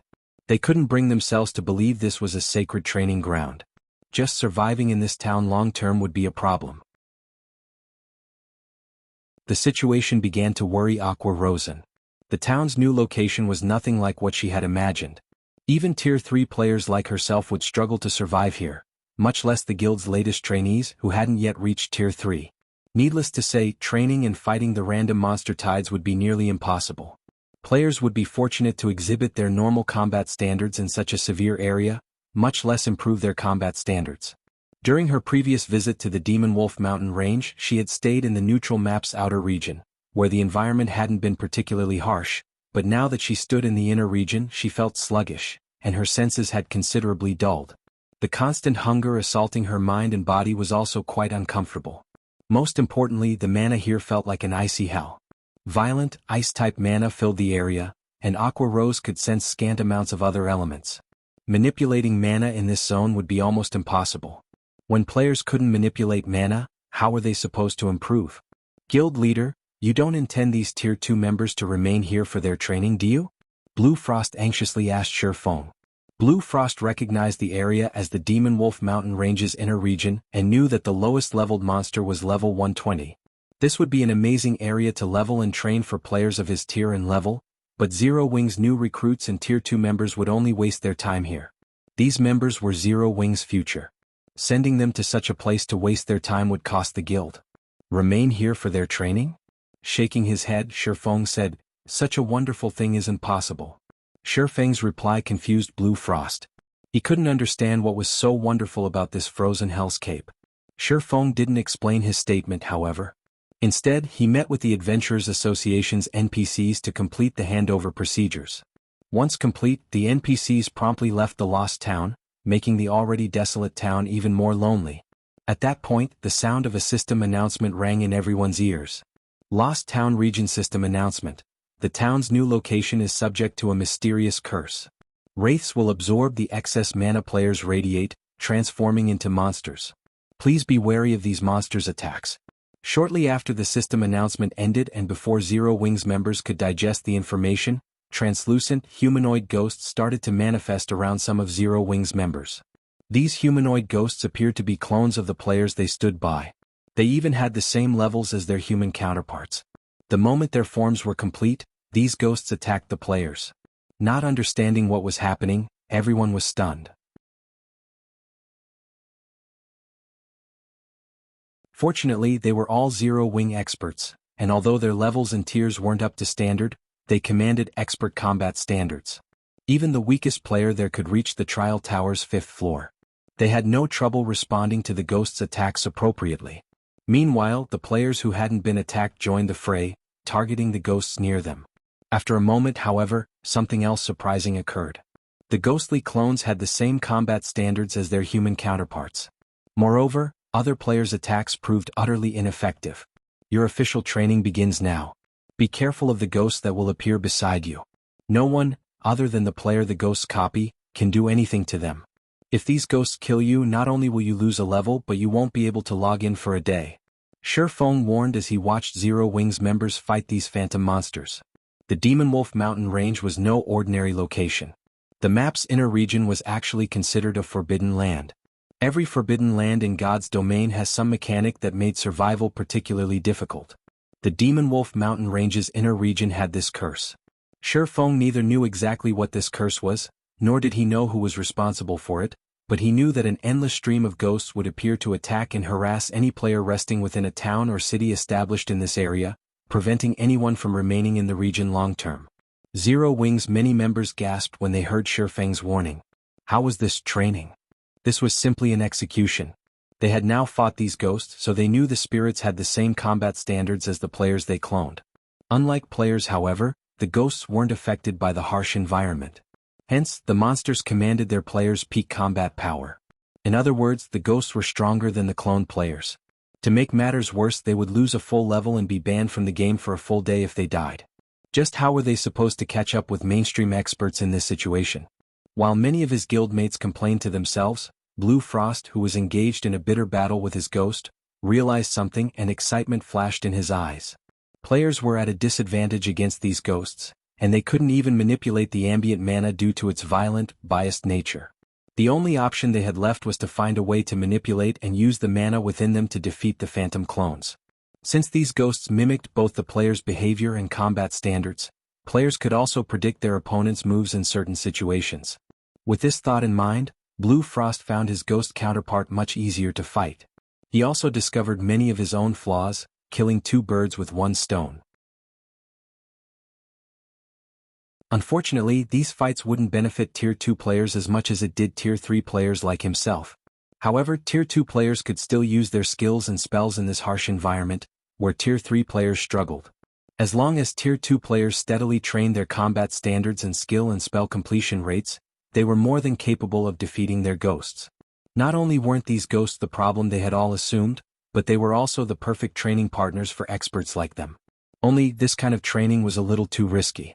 It wasn't long before the rest of Zero Wings members realized the same, and many stopped complaining, fully immersing themselves in battle.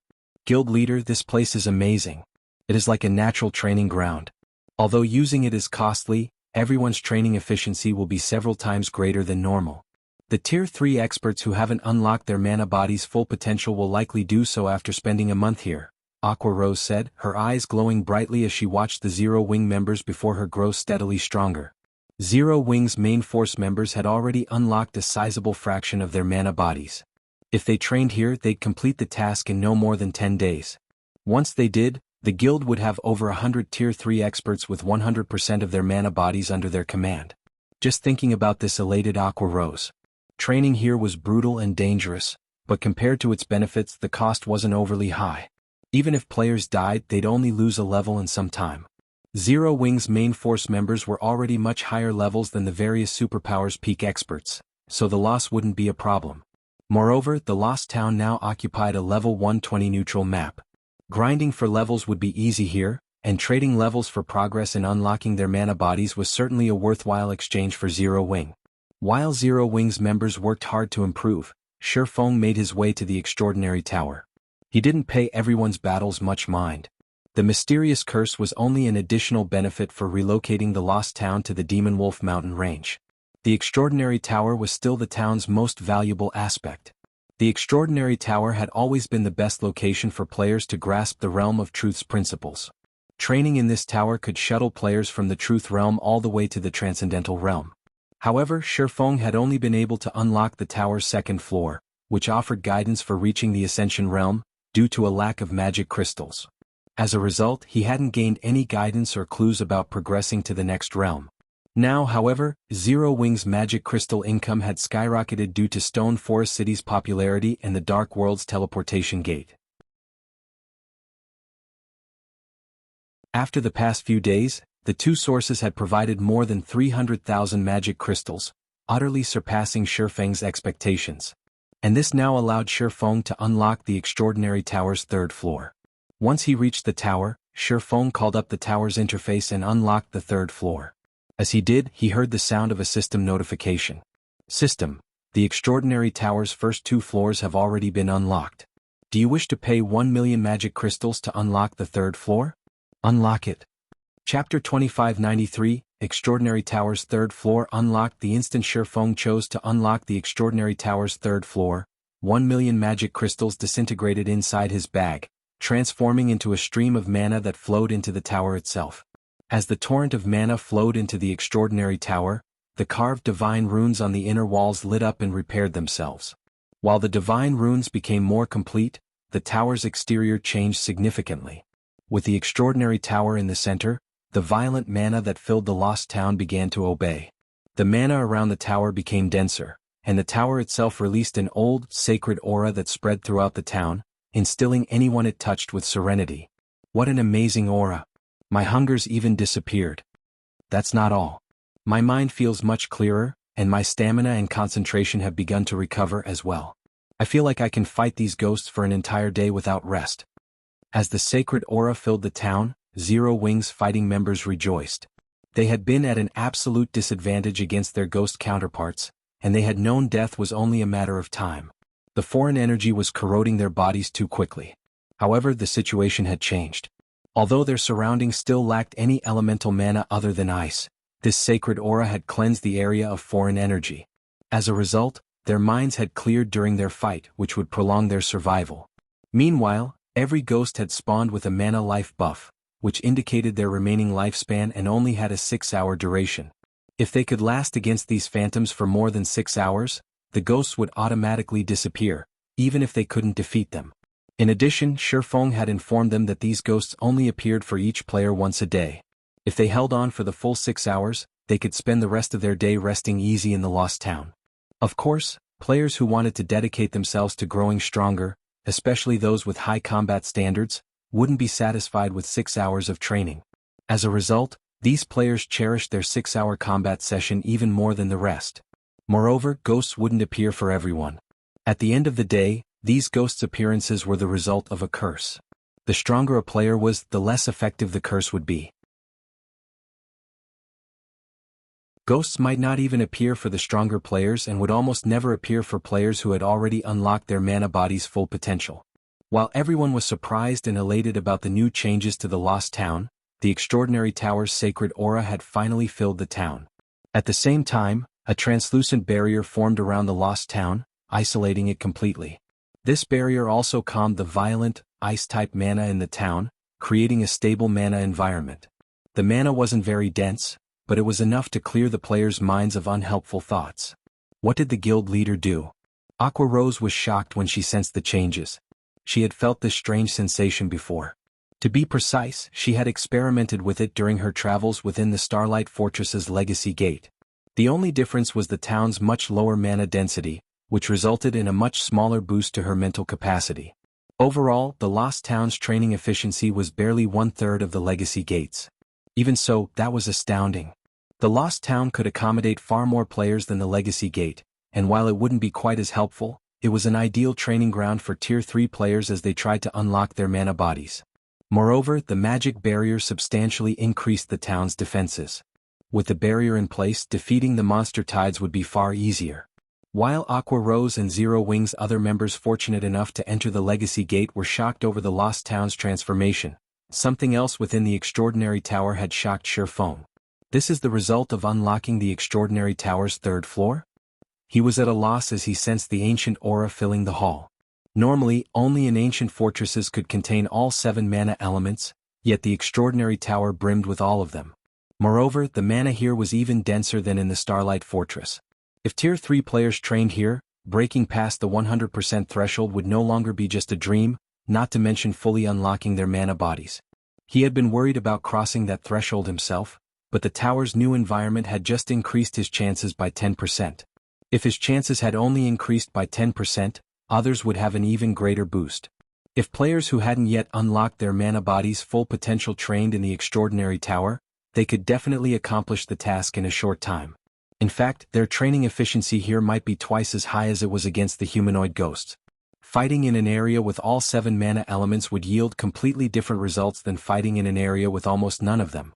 Players would have a much easier time recognizing and controlling the flow of mana in the former. Unfortunately, while this environment was idyllic, there was a limit to the number of players who could take advantage of it. This mana was contained in the Extraordinary Tower's training grounds. The first floor could only accommodate 100 people at a time, while 50 could fit on the second floor, and only 10 would fit on the third. In total, only 160 people could use the Extraordinary Tower at the same time. That was only under ideal circumstances. In reality, far fewer players could train in the Extraordinary Tower at a time. If players wanted to use the second or third floors, they'd have to clear the previous floors first. Shurfeng didn't give the matter much thought before he instructed Zero Wing's main force members to train in the tower during their free time and to ignore level grinding and raiding monster dens. Unlocking their mana bodies was far more important than raiding monster dens and level grinding. Furthermore, they had unlocked a considerable percentage of their mana bodies after consuming the exotic legacy potions they had obtained from Poison City. Normally, unlocking their mana bodies would require at most 2 full weeks, but with the tower's 3rd floor unlocked, they could accomplish the feat in even less time. Once all of Zero Wing's main force members unlocked their mana body's full potential, the team's grinding efficiency would improve. Securing the Demon Wolf Den that housed the medium teleportation point would also become easier. With his guildmates desperately training, Shurfeng made his way to the tower's 2nd floor to begin his ascent.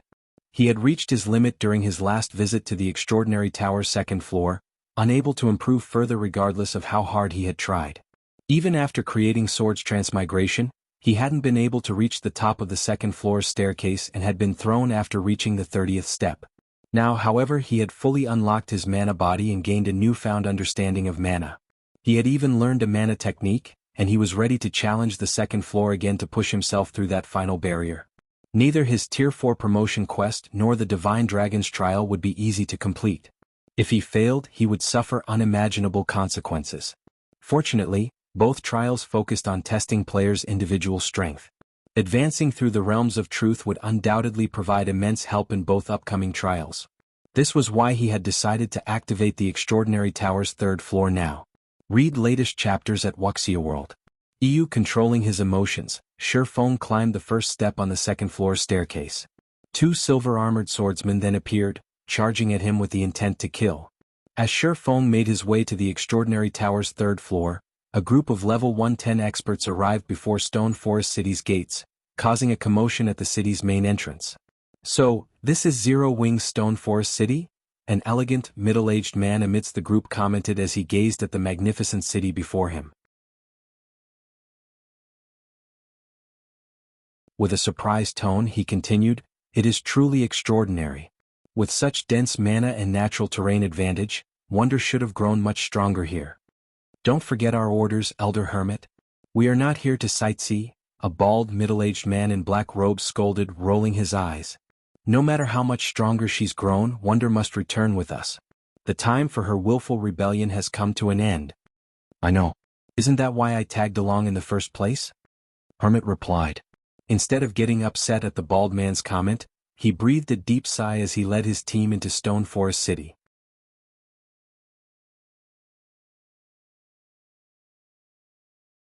Chapter 2592 Natural Training Ground. As Zero Wings members teleported to the Lost Town's residence, the residence's plaza quickly became crowded. "What is this place? Why do I feel like a foreign energy is trying to invade my body? My senses feel so dull and I'm suddenly starving. Didn't the higher-ups say they were bringing us to a sacred training and leveling ground? What's going on here? My friends were still jealous that I got chosen to join the guild's special training, and they didn't, but why does this place feel lesser than Stone Forest City?" Upon their arrival to the Lost Town, Zero Wing's new recruits and core members, all of whom had high potential, were curious about the situation, falling into heated discussions. The recruits were especially confused. They knew nothing about the Lost Town, and now they had been thrown into such a harsh environment. They couldn't bring themselves to believe this was a sacred training ground. Just surviving in this town long-term would be a problem. The situation began to worry Aqua Rosen. The town's new location was nothing like what she had imagined. Even Tier 3 players like herself would struggle to survive here, much less the guild's latest trainees who hadn't yet reached Tier 3. Needless to say, training and fighting the random monster tides would be nearly impossible. Players would be fortunate to exhibit their normal combat standards in such a severe area, much less improve their combat standards. During her previous visit to the Demon Wolf Mountain Range, she had stayed in the neutral map's outer region, where the environment hadn't been particularly harsh, but now that she stood in the inner region she felt sluggish, and her senses had considerably dulled. The constant hunger assaulting her mind and body was also quite uncomfortable. Most importantly, the mana here felt like an icy hell. Violent, ice-type mana filled the area, and Aqua Rose could sense scant amounts of other elements. Manipulating mana in this zone would be almost impossible. When players couldn't manipulate mana, how were they supposed to improve? "Guild leader, you don't intend these Tier 2 members to remain here for their training, do you?" Blue Frost anxiously asked Shifeng. Blue Frost recognized the area as the Demon Wolf Mountain Range's inner region and knew that the lowest-leveled monster was level 120. This would be an amazing area to level and train for players of his tier and level, but Zero Wing's new recruits and Tier 2 members would only waste their time here. These members were Zero Wing's future. Sending them to such a place to waste their time would cost the guild. Remain here for their training? Shaking his head, Shifeng said, "Such a wonderful thing isn't possible." Shifeng's reply confused Blue Frost. He couldn't understand what was so wonderful about this frozen hellscape. Shifeng didn't explain his statement, however. Instead, he met with the Adventurers Association's NPCs to complete the handover procedures. Once complete, the NPCs promptly left the Lost Town, making the already desolate town even more lonely. At that point, the sound of a system announcement rang in everyone's ears. Lost Town Region System Announcement. The town's new location is subject to a mysterious curse. Wraiths will absorb the excess mana players radiate, transforming into monsters. Please be wary of these monsters' attacks. Shortly after the system announcement ended and before Zero Wings members could digest the information, translucent, humanoid ghosts started to manifest around some of Zero Wing's members. These humanoid ghosts appeared to be clones of the players they stood by. They even had the same levels as their human counterparts. The moment their forms were complete, these ghosts attacked the players. Not understanding what was happening, everyone was stunned. Fortunately, they were all Zero Wing experts, and although their levels and tiers weren't up to standard, they commanded expert combat standards. Even the weakest player there could reach the trial tower's 5th floor. They had no trouble responding to the ghosts' attacks appropriately. Meanwhile, the players who hadn't been attacked joined the fray, targeting the ghosts near them. After a moment, however, something else surprising occurred. The ghostly clones had the same combat standards as their human counterparts. Moreover, other players' attacks proved utterly ineffective. Your official training begins now. Be careful of the ghosts that will appear beside you. No one, other than the player the ghosts copy, can do anything to them. If these ghosts kill you, not only will you lose a level but you won't be able to log in for a day. Feng warned as he watched Zero Wing's members fight these phantom monsters. The Demon Wolf Mountain Range was no ordinary location. The map's inner region was actually considered a forbidden land. Every forbidden land in God's domain has some mechanic that made survival particularly difficult. The Demon Wolf Mountain Range's inner region had this curse. Feng neither knew exactly what this curse was, nor did he know who was responsible for it, but he knew that an endless stream of ghosts would appear to attack and harass any player resting within a town or city established in this area, preventing anyone from remaining in the region long-term. Zero Wing's many members gasped when they heard Feng's warning. How was this training? This was simply an execution. They had now fought these ghosts, so they knew the spirits had the same combat standards as the players they cloned. Unlike players, however, the ghosts weren't affected by the harsh environment. Hence, the monsters commanded their players' peak combat power. In other words, the ghosts were stronger than the cloned players. To make matters worse, they would lose a full level and be banned from the game for a full day if they died. Just how were they supposed to catch up with mainstream experts in this situation? While many of his guildmates complained to themselves, Blue Frost, who was engaged in a bitter battle with his ghost, realized something and excitement flashed in his eyes. Players were at a disadvantage against these ghosts, and they couldn't even manipulate the ambient mana due to its violent, biased nature. The only option they had left was to find a way to manipulate and use the mana within them to defeat the phantom clones. Since these ghosts mimicked both the player's behavior and combat standards, players could also predict their opponent's moves in certain situations. With this thought in mind, Blue Frost found his ghost counterpart much easier to fight. He also discovered many of his own flaws, killing 2 birds with 1 stone. Unfortunately, these fights wouldn't benefit Tier 2 players as much as it did Tier 3 players like himself. However, Tier 2 players could still use their skills and spells in this harsh environment, where Tier 3 players struggled. As long as Tier 2 players steadily trained their combat standards and skill and spell completion rates, they were more than capable of defeating their ghosts. Not only weren't these ghosts the problem they had all assumed, but they were also the perfect training partners for experts like them. Only, this kind of training was a little too risky. It wasn't long before the rest of Zero Wing's members realized the same, and many stopped complaining, fully immersing themselves in battle. Guild leader, this place is amazing. It is like a natural training ground. Although using it is costly, everyone's training efficiency will be several times greater than normal. The Tier 3 experts who haven't unlocked their mana body's full potential will likely do so after spending a month here, Aqua Rose said, her eyes glowing brightly as she watched the Zero Wing members before her grow steadily stronger. Zero Wing's main force members had already unlocked a sizable fraction of their mana bodies. If they trained here, they'd complete the task in no more than 10 days. Once they did, the guild would have over 100 Tier 3 experts with 100% of their mana bodies under their command. Just thinking about this elated Aqua Rose. Training here was brutal and dangerous, but compared to its benefits, the cost wasn't overly high. Even if players died, they'd only lose a level and some time. Zero Wing's main force members were already much higher levels than the various superpowers peak experts, so the loss wouldn't be a problem. Moreover, the Lost Town now occupied a level 120 neutral map. Grinding for levels would be easy here, and trading levels for progress in unlocking their mana bodies was certainly a worthwhile exchange for Zero Wing.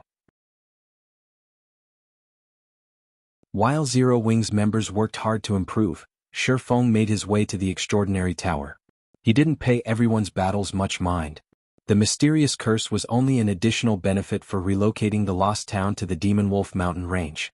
The Extraordinary Tower was still the town's most valuable aspect. The Extraordinary Tower had always been the best location for players to grasp the Realm of Truth's principles. Training in this tower could shuttle players from the Truth Realm all the way to the Transcendental Realm. However, Shifeng had only been able to unlock the tower's second floor, which offered guidance for reaching the Ascension Realm, due to a lack of magic crystals. As a result, he hadn't gained any guidance or clues about progressing to the next realm. Read latest chapters at Wuxia World. EU now, however, Zero Wing's magic crystal income had skyrocketed due to Stone Forest City's popularity and the Dark World's teleportation gate. After the past few days, the two sources had provided more than 300,000 magic crystals, utterly surpassing Shifeng's expectations. And this now allowed Shifeng to unlock the Extraordinary Tower's third floor. Once he reached the tower, Shifeng called up the tower's interface and unlocked the third floor. As he did, he heard the sound of a system notification. System: the Extraordinary Tower's first 2 floors have already been unlocked. Do you wish to pay 1 million magic crystals to unlock the third floor? Unlock it.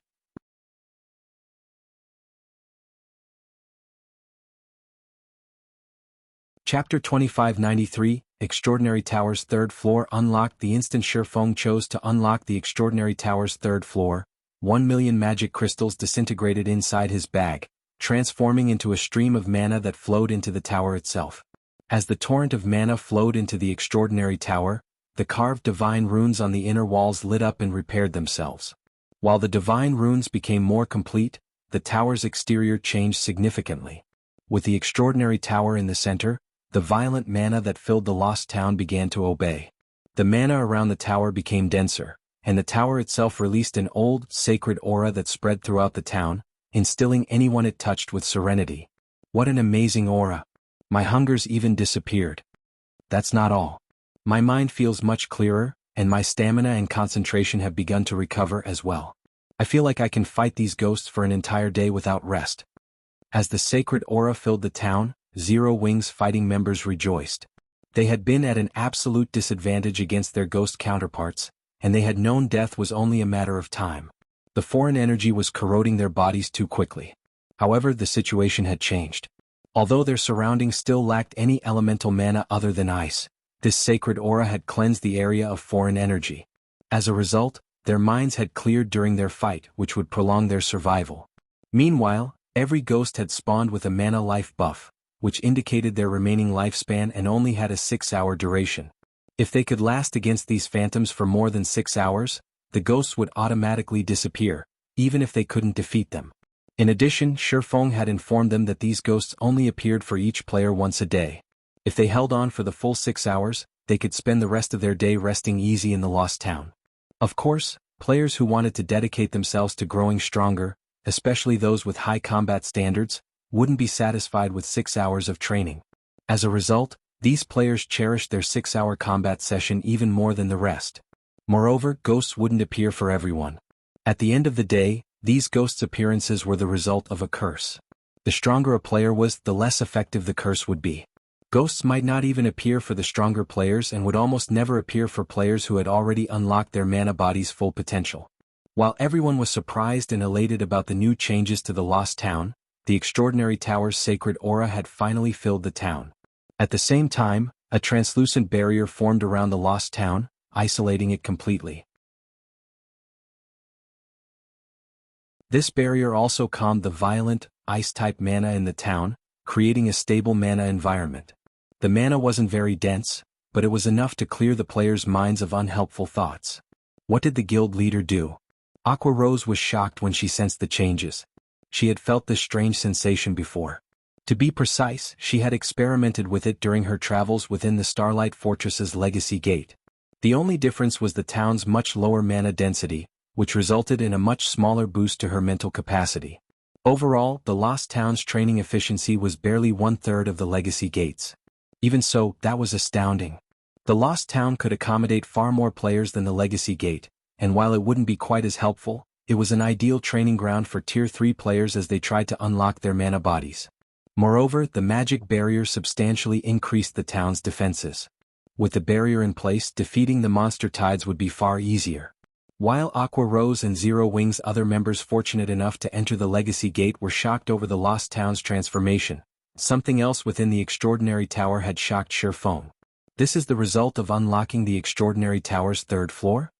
He was at a loss as he sensed the ancient aura filling the hall. Normally, only in ancient fortresses could contain all 7 mana elements, yet the Extraordinary Tower brimmed with all of them. Moreover, the mana here was even denser than in the Starlight Fortress.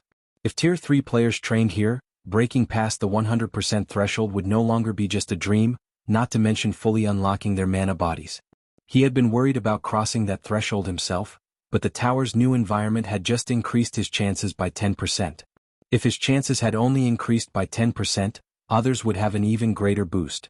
If players who hadn't yet unlocked their mana bodies' full potential trained in the Extraordinary Tower, they could definitely accomplish the task in a short time. In fact, their training efficiency here might be twice as high as it was against the humanoid ghosts. Fighting in an area with all 7 mana elements would yield completely different results than fighting in an area with almost none of them. Players would have a much easier time recognizing and controlling the flow of mana in the former. Unfortunately, while this environment was idyllic, there was a limit to the number of players who could take advantage of it. This mana was contained in the Extraordinary Tower's training grounds. The first floor could only accommodate 100 people at a time, while 50 could fit on the second floor, and only 10 would fit on the third. In total, only 160 people could use the Extraordinary Tower at the same time. That was only under ideal circumstances. In reality, far fewer players could train in the Extraordinary Tower at a time.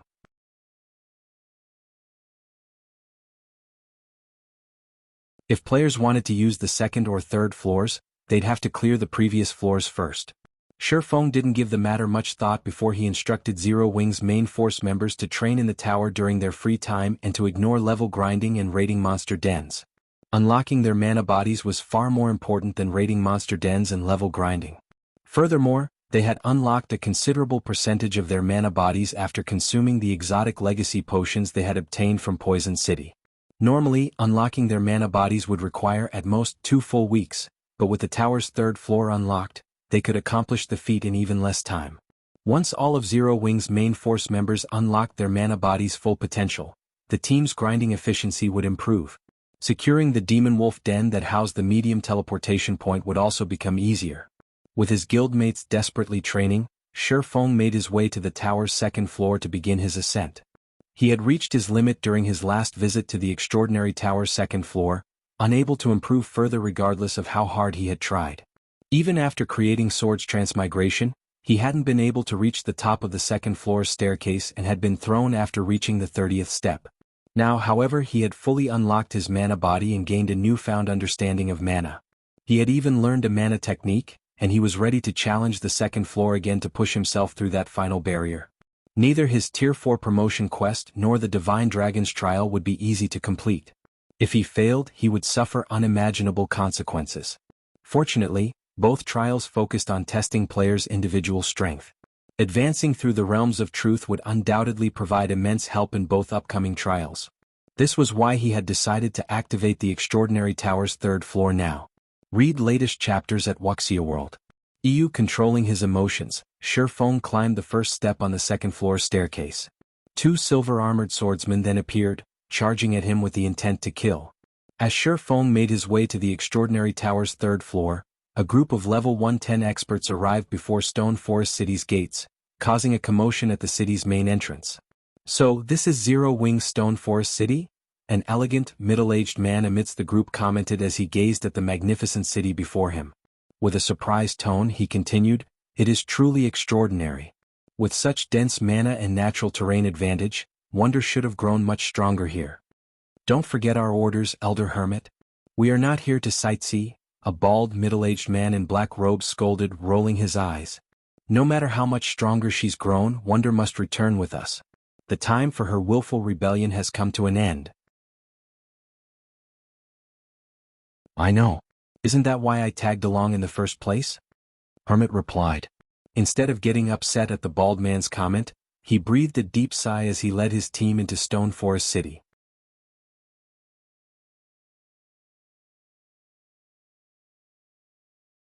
Chapter 2594, Half-Step Grandmaster. Stone Forest City, Candlelight Trading Firm. Following the NPC, Hermit and the bald man arrived at one of the basic meditation rooms on the trading firm's top floor. They were greeted by the sight of a woman in luxurious, dark blue robes and enveloped in a faint layer of mana. The woman was steadfastly focused on brewing a potion, her every action smooth and dexterous. A short moment later, the woman lifted her hand, holding a potion that radiated dense mana. She can brew the master-ranked advanced magic resistance potion so easily? She must not be far from becoming a Grandmaster alchemist. The scene had astonished Hermit and his companion. Master-ranked magic resistance potions were quite rare and costly on the market. They could, after all, enable Tier 3 players to roam level 100+ maps with harsh environments. However, Master-ranked advanced magic resistance potions were even stronger. Not only could they help Tier 2 players survive in the severe environments in level 100+ maps, but the potion's effects would also last 24 full hours. Level 100+ maps had abundant resources, particularly those level 110 and above, but their environments were severe and dangerous. Only Tier 3 players could survive in these maps without aid. Unfortunately, the various powers had too few Tier 3 experts at this stage of the game, and they had to rely on their Tier 2 members to gather resources for their development. Hence, the demand for master-ranked advanced magic resistance potions was incredibly high. However, crafting master-ranked advanced magic resistance potions wasn't easy. Even a master alchemist wouldn't have more than a 30% success rate, and the potions took a long time to brew. Including the current rarity of master alchemists, there wasn't enough supply of these potions to meet demand. Silent Wonder, on the other hand, could effortlessly brew these potions. Moreover, she had completed her last potion with astounding speed. She was efficient enough to take on the work of 3 or 4 master alchemists. With those skills, she was likely on the brink of becoming a Grandmaster alchemist. Rather than Silent Wonder's alchemy standards, Hermit and the Bald Man were far more surprised to see that she had reached level 111. She was actually one level higher than they were. It seems the rumors calling Stone Forest City a sacred leveling ground were true after all, Hermit muttered, staring at the level displayed above Silent Wonder's head in shock. Silent Wonder wasn't a pure combat player. Although players could gain EXP through their subclasses, they didn't earn nearly as much as combat players, who relentlessly grinded monsters in the fields. Despite that, Silent Wonder had still surpassed both of them. This fact alone made it clear how extraordinary a Guild Zero Wing was. Fifth Uncle, Elder Hermit, isn't there still some time before the family competition begins? What's with the sudden visit? Silent Wonder asked, curious to see the two people enter the room. The Azure Chamber of Commerce held a competition between its main shareholder families once a year on the same date. The next competition would begin in 6 days. Even if her family intended to escort her to the Western continent, she had expected they'd only show up the day before. She had no clue why they'd show up so early without prior notice. Moreover, Hermit, the man responsible for Demonstone Town's safety, had come to see her. These two didn't seem like they were simply here to escort her. There is indeed still some time before the competition, but that's not the only reason we've come, the middle-aged man informed her. I'm sure you are aware that the Zeus Corporation's support is a large part of the reason Azure enjoys its current success. Has something happened with the Zeus Corporation? Silent Wonder asked. The Zeus Corporation was one of the top 10 corporations in the world. The corporation's support was also a large part of the reason that the Azure Chamber of Commerce had grown over the years and achieved its current status in God's domain. Moreover, the Zeus Corporation had a considerable portion of the super guild Violet Sword shares. Violet Sword was relatively ancient, with over a century of history. It was one of the oldest super guilds to rise in the virtual gaming world. Its long history was only second to the 5 great super guilds, and the guild's relationship with the Zeus Corporation was why Azure had developed so smoothly on the Western continent. That's right. Violet Sword urgently needs lifestyle masters, so Zeus has decided that Azure will offer support. Since you are the greatest talent among our family's younger generation, you cannot avoid developing in Violet Sword. We have come to escort you to the guild's headquarters, the bald, middle-aged man explained, nodding. Develop in Violet Sword? But, Silent Wonder was stunned. I know you wish to remain in Zero Wing, seeing as it has helped you so much. Helplessly, the bald man continued, however, you know how much the Zeus Corporation has helped Azure. Zeus's help is the very reason that Azure maintains its hold on a grade 1 or vein. You are one of the lifestyle masters the corporation handpicked. If you don't go, not only will our family lose Zeus's support, but we might also lose our hold on that vein which Azure relies on to survive. The Zeus Corporation was rich and powerful. It also commanded considerable strength and influence in the West.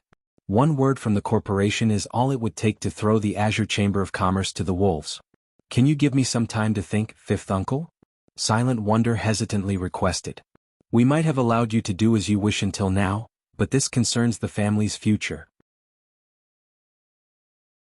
We cannot allow you to continue this willful behavior anymore. The bald man snapped. Once the family competition has ended, you will travel to Violet Sword to continue your development. Take this time to prepare. You don't need to worry about your situation with Zero Wing. We will help you settle it. With that, the bald man and hermit turned and left the room, leaving Silent Wonder stupefied. After leaving the Candlelight trading firm, the two men headed straight for Zero Wing's residence. Don't you think you're being a little too impatient, Wuxiang? We should have given Wonder some time to accept the situation, Hermit commented, sending a sidelong glance at his companion. Accept it? Do you assume I don't want to? The bald man Long Wuxiang solemnly replied, offering a bitter smile. The Zeus Corporation has given us an ultimatum. In fact, the corporation has already delivered the other family's younger members to train with Violet Sword as a means to harass the Long family. Read latest chapters at Wuxia World. Even so, I'm afraid Wonder will not go obediently, Hermit said. With as stubborn as she is, persuading her will be difficult. That's why we're going to meet with Zero Wing. As long as Zero Wing willingly lets her go, she'll be easier to convince, Long Wuxiang said. What if Zero Wing refuses? You must realize that the guild is not to be trifled with, Hermit worriedly countered. Isn't that why you're here? Long Wuxiang replied, rolling his eyes. He shifted his gaze toward the nearby guild residence, sneering as he continued, Zero Wing doesn't have a choice. If Zero Wing refuses to let Wonder go, it will suffer the Zeus Corporation's wrath.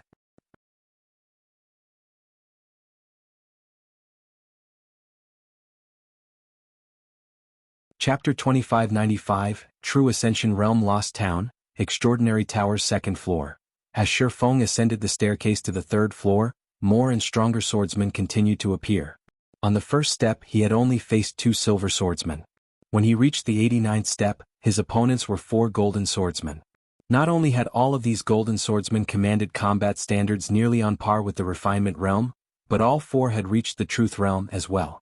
Combining both aspects, their combat power was far stronger than ordinary refinement realm experts. Moreover, the 4 golden swordsmen's coordination was as seamless as if they shared one mind. There were no gaps in their offense or defense, and they all possessed incredible basic attributes. Even Shi Feng struggled to cope with the golden swordsman's assault.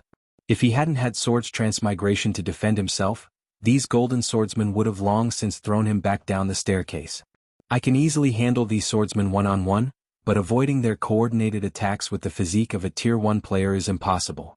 It seems my only option is to force my way through. After 3 minutes of fighting these 4 golden swordsmen, Shi Feng realized that continuing this battle was a waste of time. He couldn't find any weaknesses to take advantage of. The only method he could think of to reach the next step was to force his way past these swordsmen. Following which, Shi Feng stepped forward and sucked in a deep breath.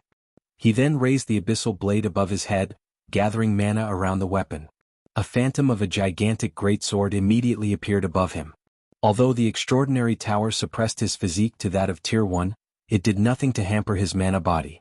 He could easily command his own mana in combat. In retaliation, the 4 golden swordsmen launched a joint attack, aiming for 16 of Shi Feng's weak points.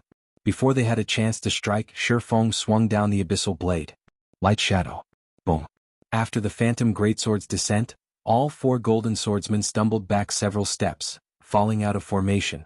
Taking advantage of the opportunity, Shi Feng charged at the nearest opponent. His target reacted quickly. Although the golden swordsman hadn't regained its posture, it used a horizontal slash in an attempt to stop Shi Feng's charge. However, Shi Feng didn't give the golden swordsman a chance to defend itself as his sacred sword transformed into a streak of light, deflecting the horizontal slash. He then thrust the abyssal blade at the golden swordsman's chest. Sparks flew as the fragmented legendary weapon collided with the golden swordsman's armor, shoving it back a few more steps before it fell. Finally, Shi Feng tore a hole in the 4 golden swordsmen's formation. Now. With his target on the ground, Shi Feng used void steps to confuse the 3 remaining golden swordsmen and escape their encirclement. He then leaped onto the 90th step. The moment Feng landed on the 90th step, a swordsman in black robes appeared before him. This black swordsman then thrust his weapon at Feng. The thrust was surprisingly powerful, and the instant the black swordsman's blade shot forward, it transformed into numerous particles of light that shot toward Feng. It was impossible to tell which attack was real and which was fake. An advanced combat technique? Feng's expression darkened when he recognized the move as a combat technique. This black swordsman's basic attributes and combat standards were even higher than the golden swordsman Feng had just faced. In fact, the black swordsman was on the cusp of reaching the flowing water realm. Combined with its advanced combat technique, Feng was no match for this opponent with just a Tier 1 physique. Of course, this disadvantage wasn't enough to make Feng give up. Instead, he brandished Killing Ray in response. Swords Transmigration. The instant the two weapons met, a deafening boom echoed throughout the second floor. The impact was so powerful that Feng stumbled back down to the 89th step. He hadn't had time to readjust his posture, and the 4 golden swordsmen he had left behind subsequently threw him back down to the base of the second-floor staircase.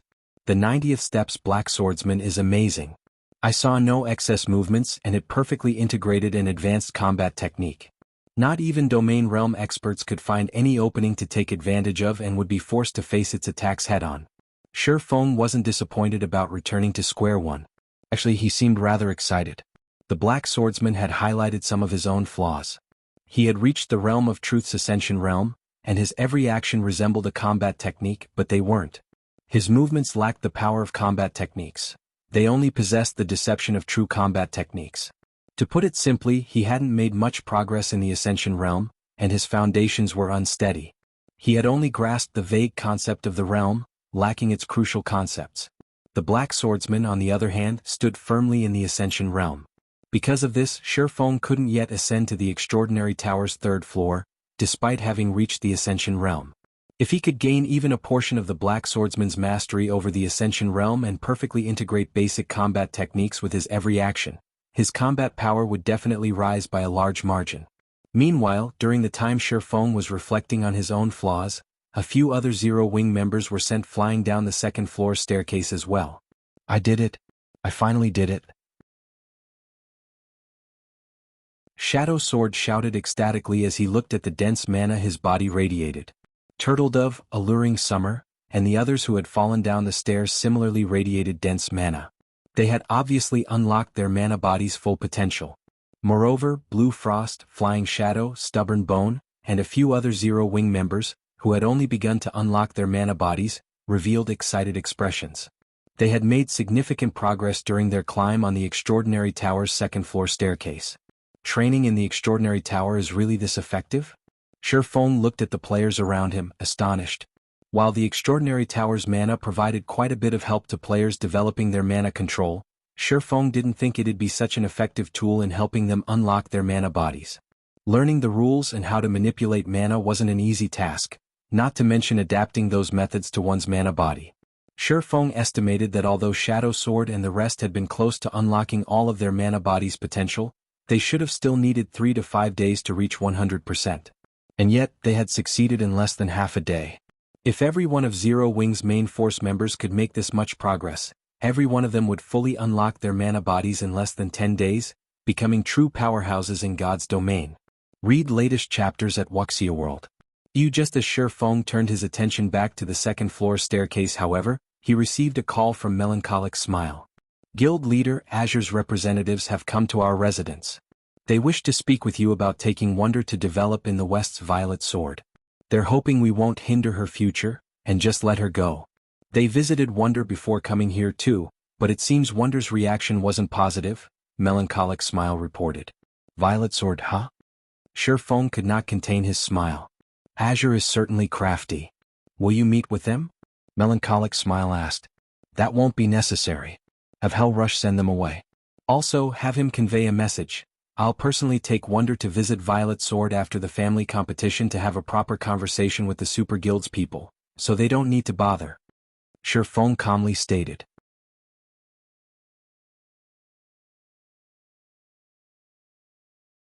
Chapter 2596, Mighty Zero Wing, Times Have Changed. Stone Forest City, Zero Wing's residence.